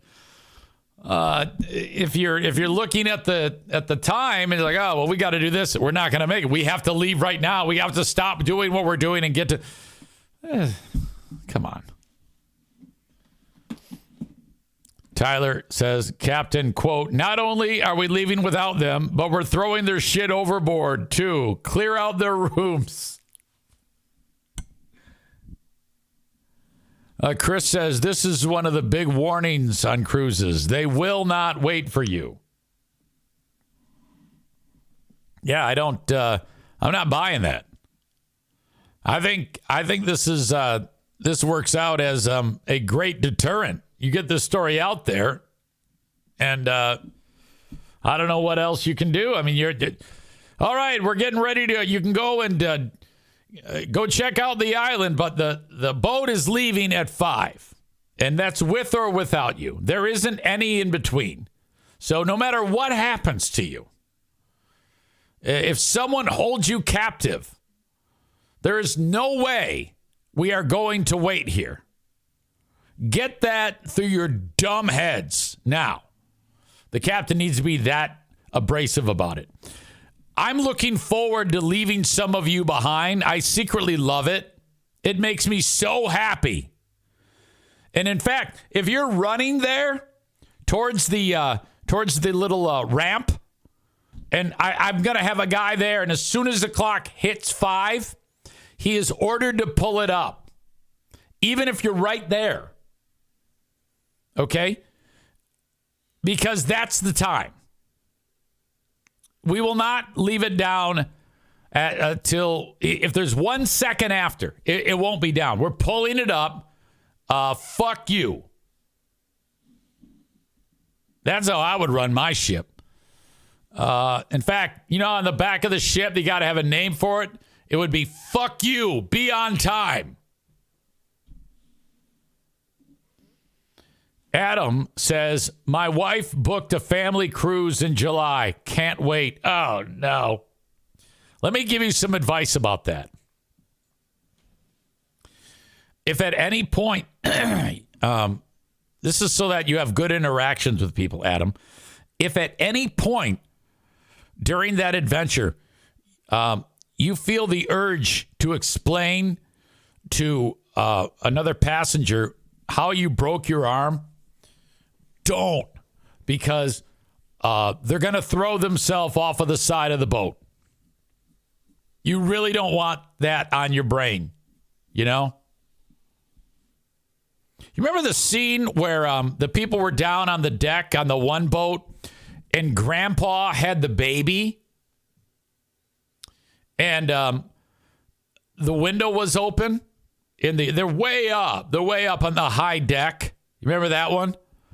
And the baby was like banging on the glass, and then the guy walked to the next area and the window was open, and the kid goes to bang on the glass and falls out of Grandpa's arms, and the kid fell all the way down like onto the people. The kid was like dead. It was a baby, like an infant.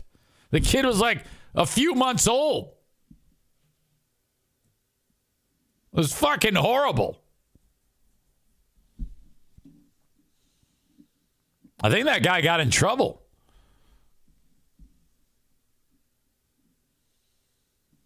Ryan writes, go to a busy Walmart, same as a cruise. Adam says, I need to stop commenting. No! You're one of our favorites. You have to comment. Just don't ever tell the story again about how you broke your arm. There was one point in the story when you were giving us the details about how going to one hospital and then all of a sudden you ended up going to another hospital. And it was like, you're like, and then so we're driving down the road and on the right-hand side was a sign that said speed limit 70. And we were doing 70. And then we passed mile marker 46. And then 1 mile after that, there was a sign that said mile marker 47. And I mean, there was so many details in it. We're like, oh, fuck, god damn. Chris says, and he threw the baby out the window. Well, yeah, that's what they said. They said it was his fault, but it was the baby. It was an accident, It was really fucked up. Tyler says, If you are on a cruise line sponsored excursion, they will wait if you're running late. But when you go off on your own, you are on your own and responsible to be back on time. Hell yeah. Maureen says, don't forget, he was all drugged up. Oh, yeah. I hope that was the problem.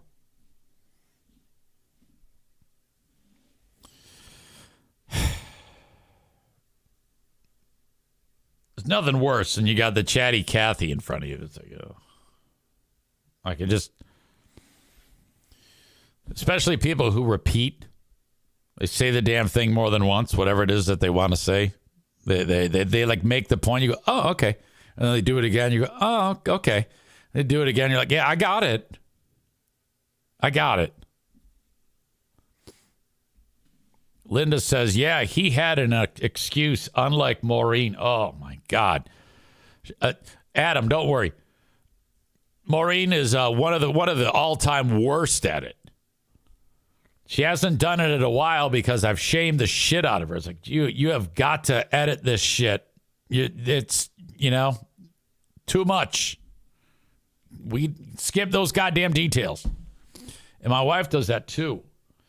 But the problem is when I'll just say edit, point, edit. She gets so goddamn mad at me. Shut the fuck up. I'm trying to tell a fucking story. I go, I know you are. But you're just giving me too much. You gotta clippy. Okay? Maureen says, Eric, you love my stories and you know it. No, I don't. It makes me not like you. It makes me wish that you would fall down and hurt yourself. Edit. That's what I do. Edit. Oh, edit. Clean it up. Shorten. Too much. Shorten it up. People hate that. Well, fucking don't do that. I mean, I have a finite amount of time on this planet. That's why I'm getting anxious, because you're stealing minutes from my life, from everyone's life. It's not okay. God damn. Maureen says, you loved my Mr. Maureen story yesterday. Yes, you because I have taught you oh,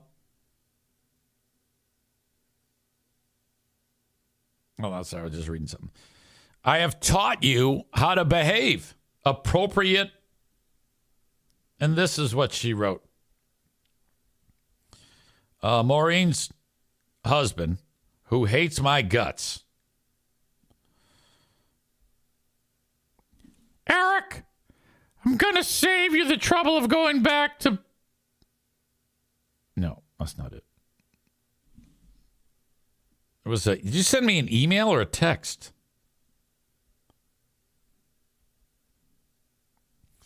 God damn it. Aha. Eric, this is too funny not to share. I'm sorry it's long. It's really not.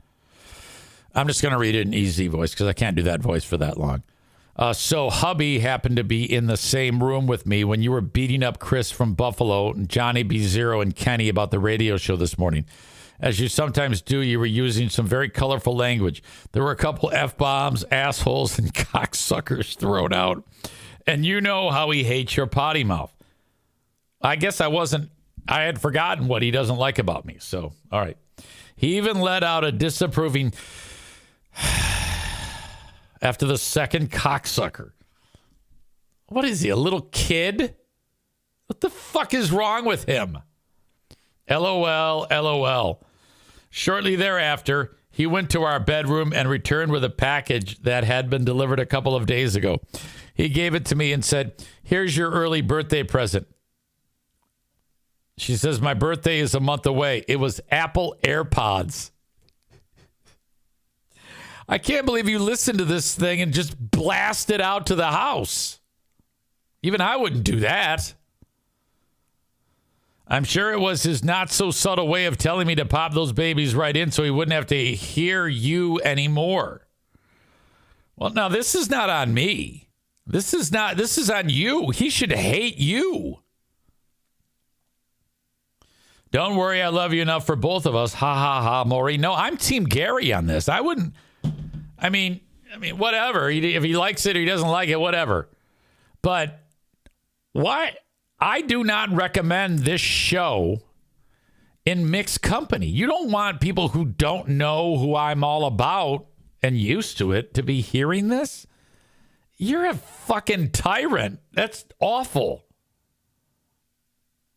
Like if I was, like one time I was listening to Bill Burr and Diana was listening, or I had it on and she's like, what is that? That's my mixed company. I was like, oh, sorry about that. You know, now unless we're both fans of Bill Burr,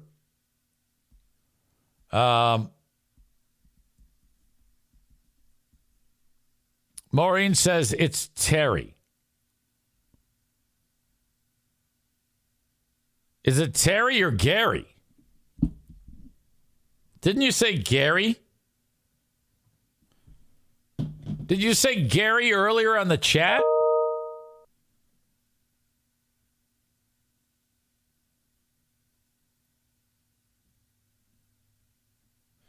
You loved my story yesterday. Why did I think his name was Gary? What the fuck? God, what an asshole. Well, whatever. I thought it was Gary. Where did that come from? Who knows? I'm such a shithead. Fucking embarrassing.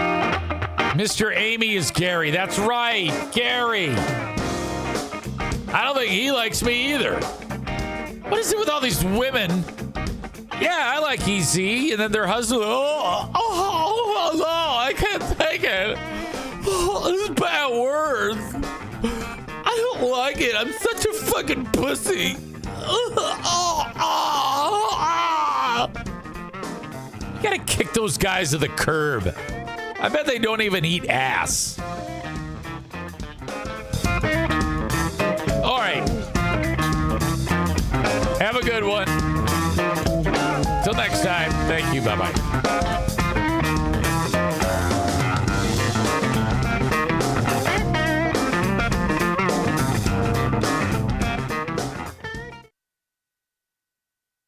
Hello and welcome. Welcome to the Eric St. Show podcast, a daily show where I discuss news, nonsense, and my personal adventures from right here in the beautiful Impact Power Sports studio. No sponsors on the Patreon. My bad. Big fraud time is very real. I swear to God, I start these shows out and I sit down here more often than not, actually on time. Like if the show starts at 4 minutes after, if I put down big fraud time of 1:04 p.m., when I'm down here, I'm hitting start at 1:02. That's what the case was here today. But there are so many hoops to jump through to get this thing off the ground. It's boring to explain it all.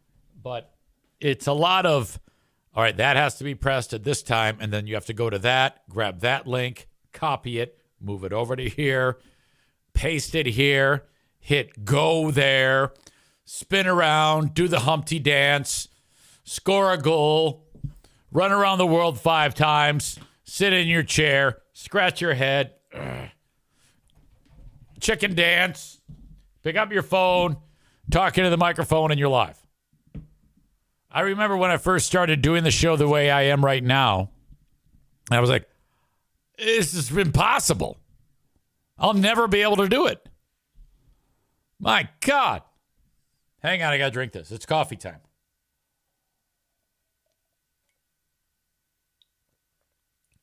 Almost done.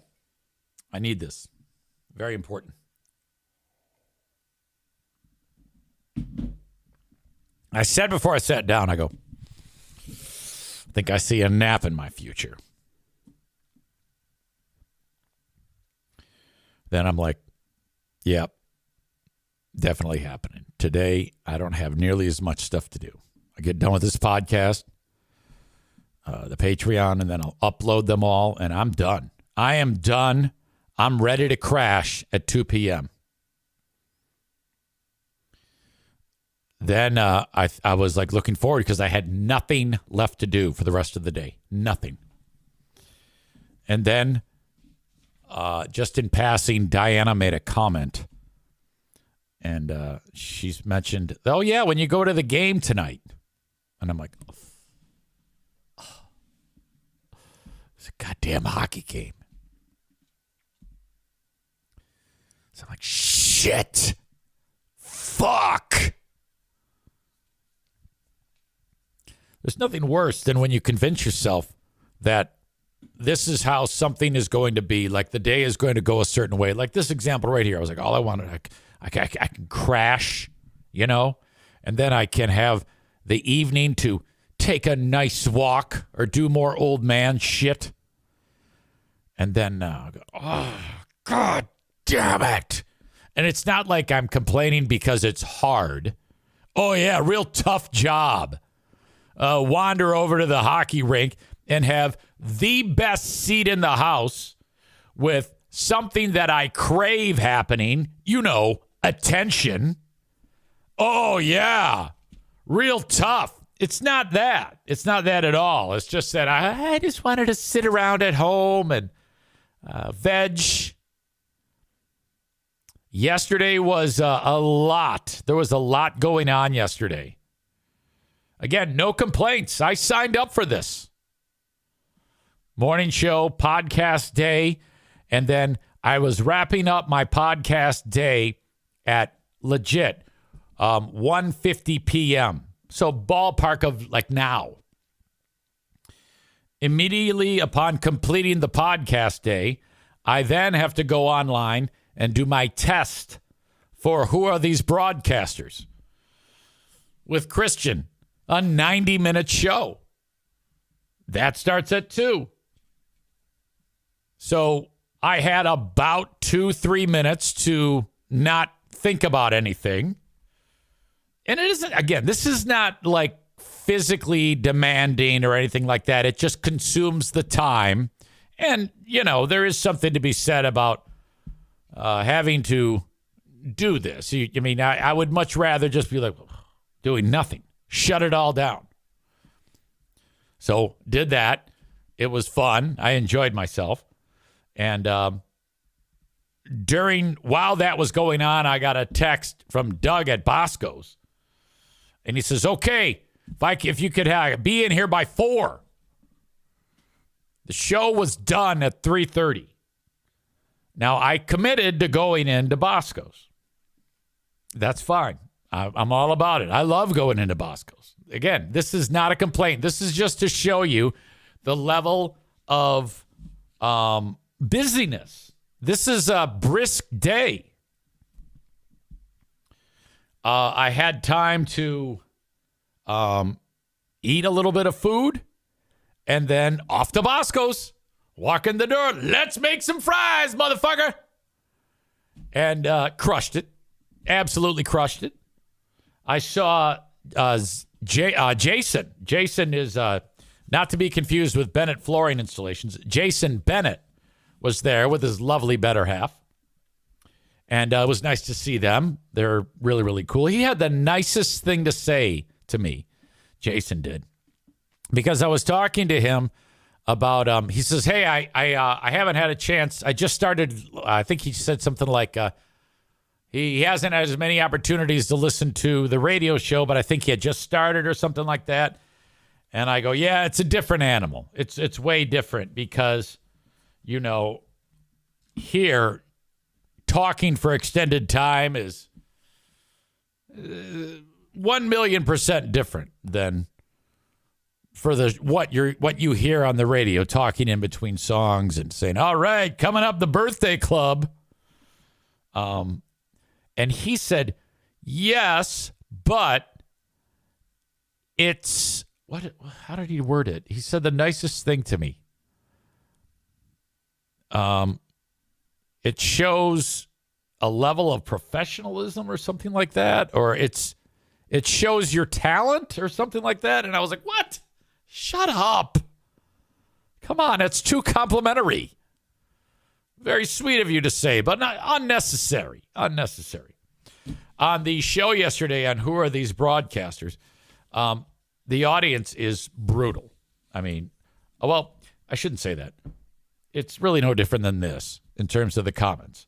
But we're slowly but surely starting to win people over so that they're really starting to like us together, like the things we do, the things we talk about. They're getting used to us. And it's been 7-8 months that we've been doing the show once a week for that long. And then you'll still get people who go out of their way to check it out and just say, fuck you, I hope you die. I mean, seriously, it's that bad. Well, one guy was busting my balls, and he's not a adversary. He's a sweet dude. He was making fun of me because of my Costco table. This is one of those tables. Well, it's a Costco table. You get it at Costco. And this is the same thing that Big Fraud News Network made fun of me about. And I'll have you know that these tables are fucking awesome. Not only is it more space than I need, it's perfect for that. Actually, it's about the right size of space that I need. I don't know what I'm going to do when I get my console because I think I might need more space. When you're done with it, you can fold it in half and put it away somewhere. No, it's fantastic. Are you kidding me? So people are busting my balls about it. I was like, yeah, you laugh. You laugh. These tables fucking rock. I can lean on it perfectly. I'm comfortable here, so you can suck my dick. I love this motherfucker. God damn. I'll have to take that shit.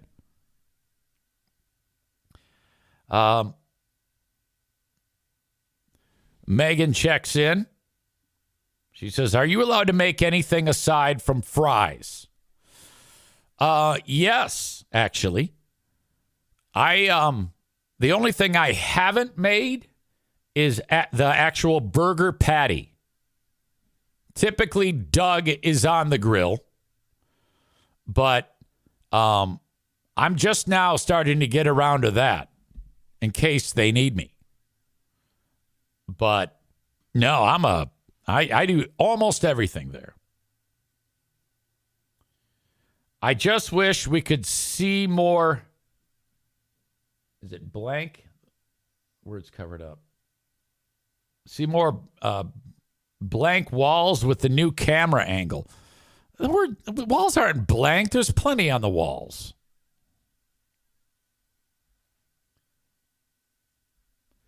Chris says that the table pairs with the Costco jeans. I love Costco jeans. Oh, my God.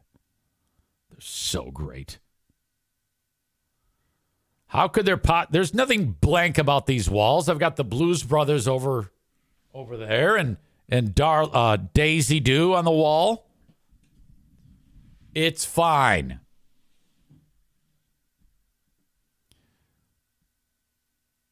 Let's see. Breaking news. Just got my Patreon notification. I guess it came in late. I don't know. Sweet Kenny's back to being sweet after he was aggressively calling me out for my parenting skills on the show and then making numerous comments and go back and look at my last comment and all that shit. Right? It's amazing you're doing the radio morning show, the podcast, and the Patreon. It's still on track for the usual Patreon time frame. Thank you for acknowledging that. You are earning your points back after you woke up today and just wanted to be a major asshole. My God. Unbelievable. Chris says, LOL, I'm just teasing. You mentioned compared to Ben's backdrop, it's a little bare. That's right. That's right. I did say that. Okay. Where do we want to go? Aha. Let's go with this. Surgeon reveals the one body part that indicates penis size, and it's not the hands or the feet.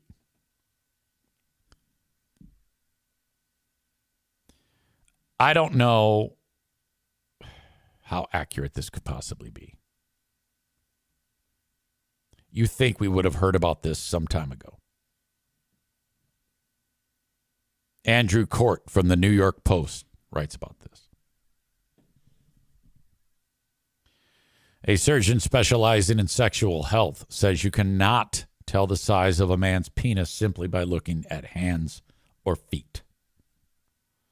Dr. Rena Malik made the declaration on the Diary of a CEO podcast on Monday, squashing the stereotype that men with bigger shoes are better endowed.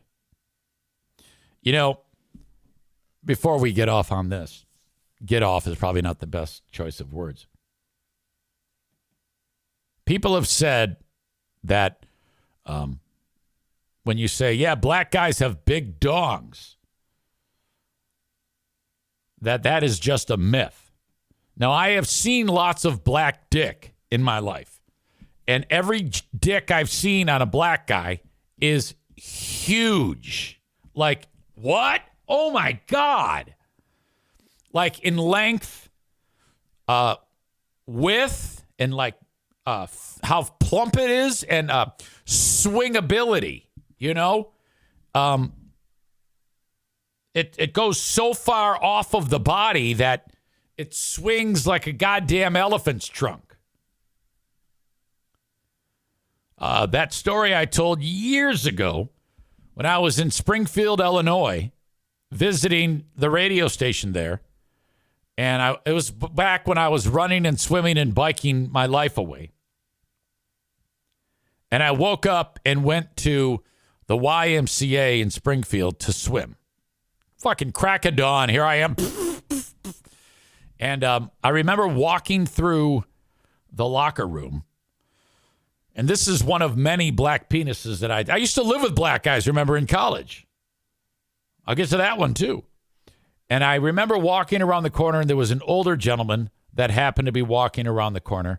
And I'll never forget, because he didn't realize that I was there. And so when we came face to face, probably like 5-6 feet between us, he was startled, and he slipped on the wet tile because he was completely naked, holding onto the towel, not wrapping the towel around him, hanging onto the towel.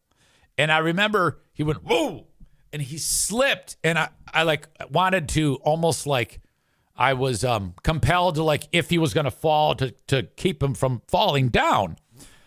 Didn't have to do that because he regained his balance, but I'll never forget, I was so drawn to the dick was just, it looked fake. It was so, okay, it's one thing to have a dangly long penis, but it was thick and it looked powerful. Okay? It was in a clumsy way just so ridiculously large. And I remember he was thin, like Dallas Buyers Club thin. And you could like see his ribs almost like he was on a hunger strike, but his dick was not. It was just it was perfect. It was gargantuan, this dick. Like, oh my God, look at that guy's dick. And I say that without any degree of like homosexuality. It's all in awe. I was like, God damn. It'd be like if I like walked out and Godzilla and King Kong were fighting in the backyard. I'd be like, oh my God, there's Godzilla and King Kong. And so this was like that, except it was like King Kong's dick or Godzilla's dick on this guy. Probably shouldn't say King Kong. I should probably stick with the Godzilla reference to avoid any static. But you know what I mean. It was a huge dick. And then all I did was reinforce what people have said about dicks and black people. You go back a number of years to 1989. This is about the time that I met Pooh Bear. And I walked into the dorm room, and Skipper's sitting on the bed, and he's seated like this. And his dick is just same thing. It looked like it was like he had a boner, but it was completely soft and just like it almost had made a noise when I walked into the room. Like I could, in my mind, I keep hearing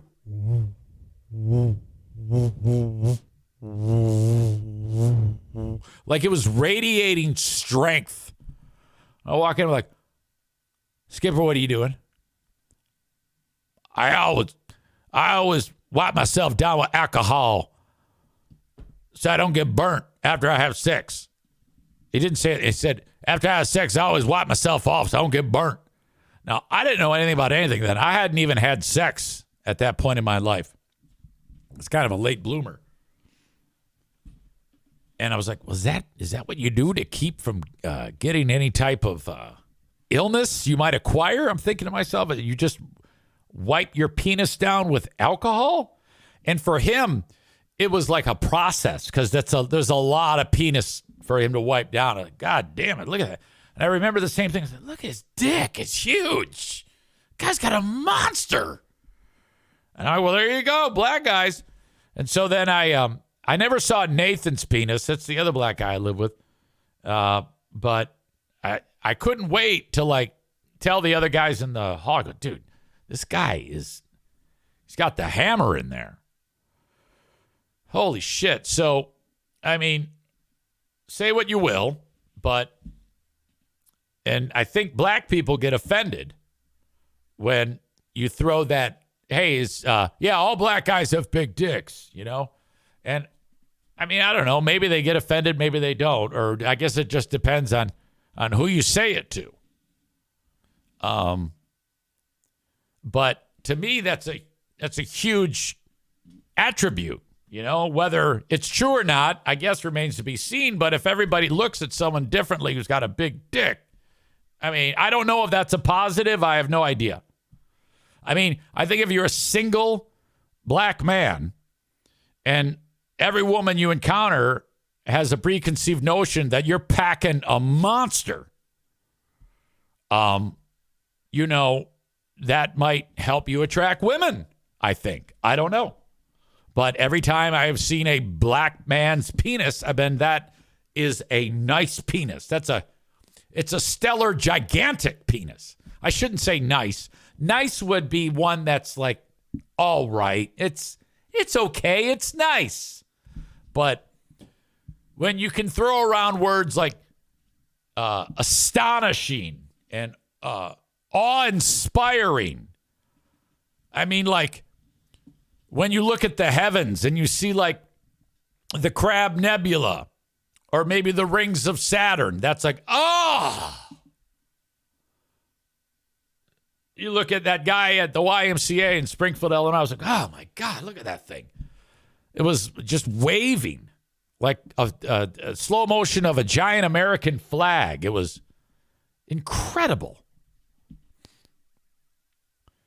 Wow. Kenny says the ones that get offended have small ones, obviously. Ryan says that noise was so good, Big Fraud. My dog woke from a cold sleep, darting his eyes around, scared shitless. Beautiful theater of the mind. Maureen says, is he going to remember to tell us how to tell if a guy has a... They got to remember to tell us how to tell if a guy's a big dick or not. It's not his hands or his feet. What is it? I'll get to it. Thank you for the reminder. Make sure you got your earbuds in. You don't want to make Gary sore. What's his name again? Terry, Gary, Larry. Here's an impression of Maureen's husband when he hears poo-poo potty talk. Oh no! My poor ears! I'm so offended! Oh my God, I'm such a stupid pussy!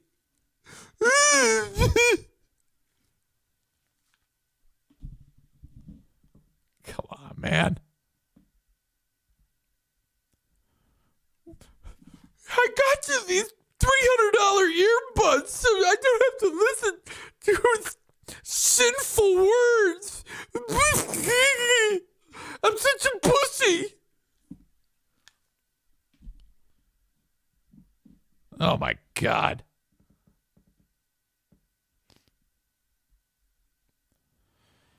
Linda says he sounds more like your boring Dean impression. Oh, God, don't remind me of that fucking asshole. I like how that sounds like a male version of the Maureen impression. Yeah, it's because he's crying because he heard bad words. Oh.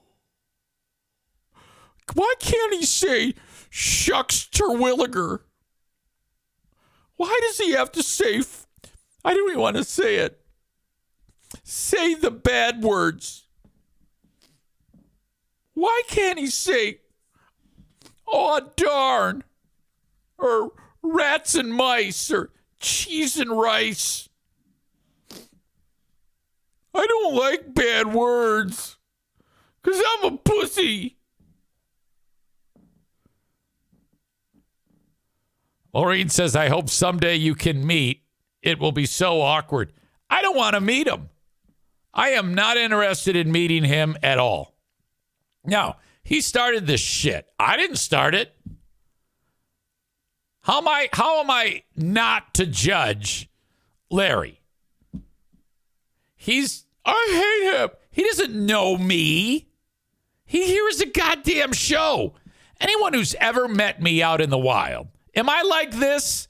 Do I talk like this? Of fucking course not. I'm meek. I'm quiet. I'm like, hey, how are you? I don't even want to talk to you. God damn. All right. Anyway. Where was I?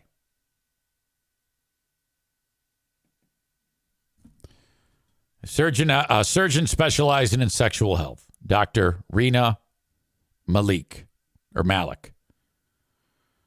She practices in both Beverly Hills and Irvine, California. Said there is one body part that could accurately indicate the size of a man's member. Now, I'm like you. I'm like, well, I got to find out what the fuck this is. If it's not feet and not hands, where do we go? She writes, there's one study. It's a Japanese study where they looked at only Japanese men. So there are some limitations, but they measured all these body parts and penile length. And what they found was that, let me see if you've guessed it.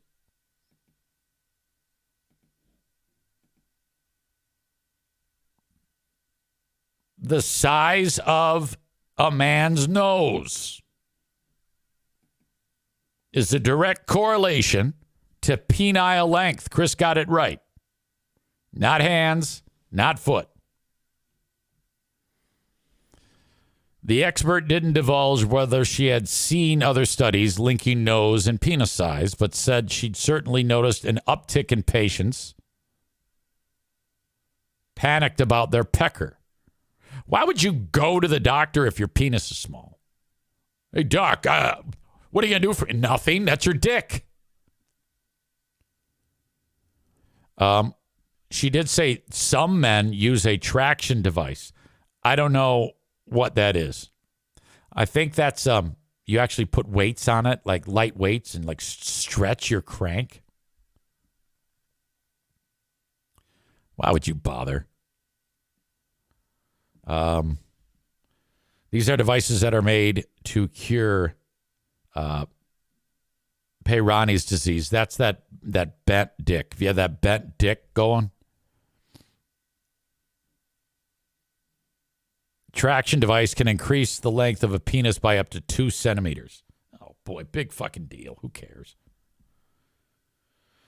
However, men anxious about the size of their penis should fear not. When it talks about big noses means large penis, does it also say big noses are prone to not being able to jizz? Because that's my problem. Last year, another doctor declared that most people overestimate the size of the average penis and said most men barely measure more than 5 inches, even when they're rock hard. Dr. Jen Caudle dished the details in a TikTok clip in a bid to alter expectations about penises and destroy the motto that size matters. The average size of a flaccid penis is 3.6 inches, and the average size of an erect penis is 5.17 inches. Did you know that? It's actually shorter than I think a lot of people would imagine. Yeah. Of course, when you've been married as long as I have, it just doesn't matter. Now, I think, though, it does matter because if your wife is used to, like what they just described there, 5.17 inches, and all of a sudden that guy that I ran into at the YMCA in Springfield, because that thing would be like my arm. That's definitely going to matter. That's actually so big that the woman would be like, God damn, this might even be uncomfortable.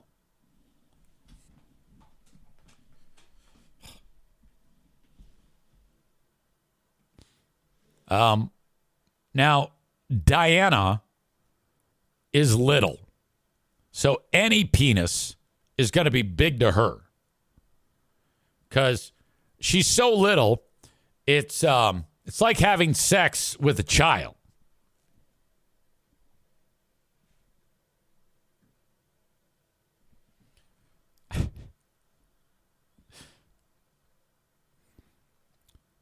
None of you are allowed to tell her that. Linda says going to Tinder to look for big nose guys now.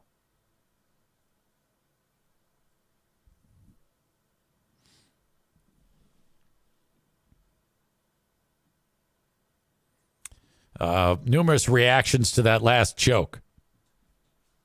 LMFAO, I got a aha. I got a WTF, mang. I got a oh no. I got a geez. I got a Ryan says this is going in the Big Fraud News Network article. Well, I can only just assume. I mean, I've not had sex with a child ever. But, I mean, if you're having sex with someone who's 4'11", most children are taller than 4'11".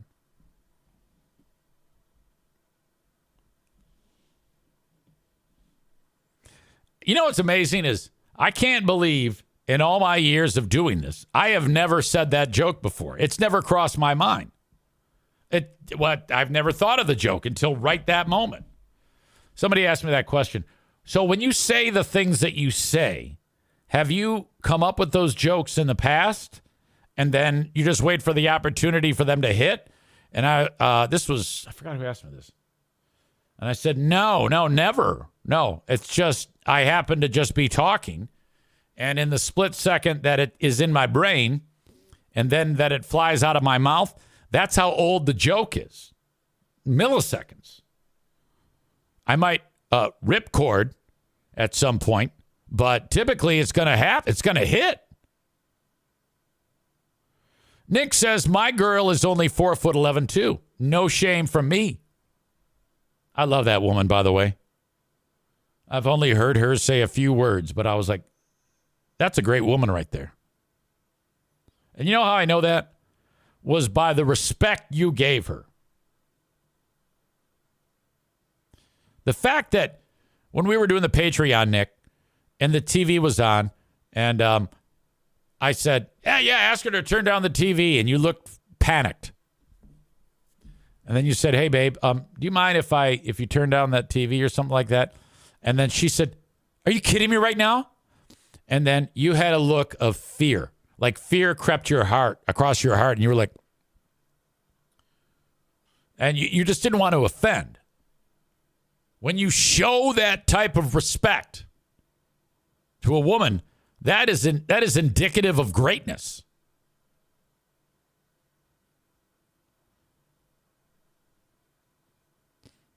Linda says, I have a friend who's 4'10". She's 50 and looks 16.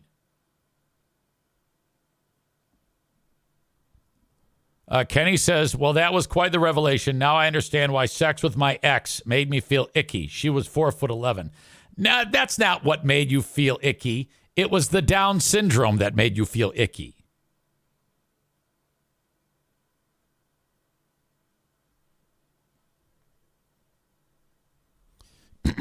All right. I think my work is done here. I've carried on long enough. I didn't even tell you the story about the guy who spent $500,000 on his home. It's because we got into dick talk, and then that pretty much just consumed all the goddamn time. That is it. Thank you for being here. I'll talk to you very soon.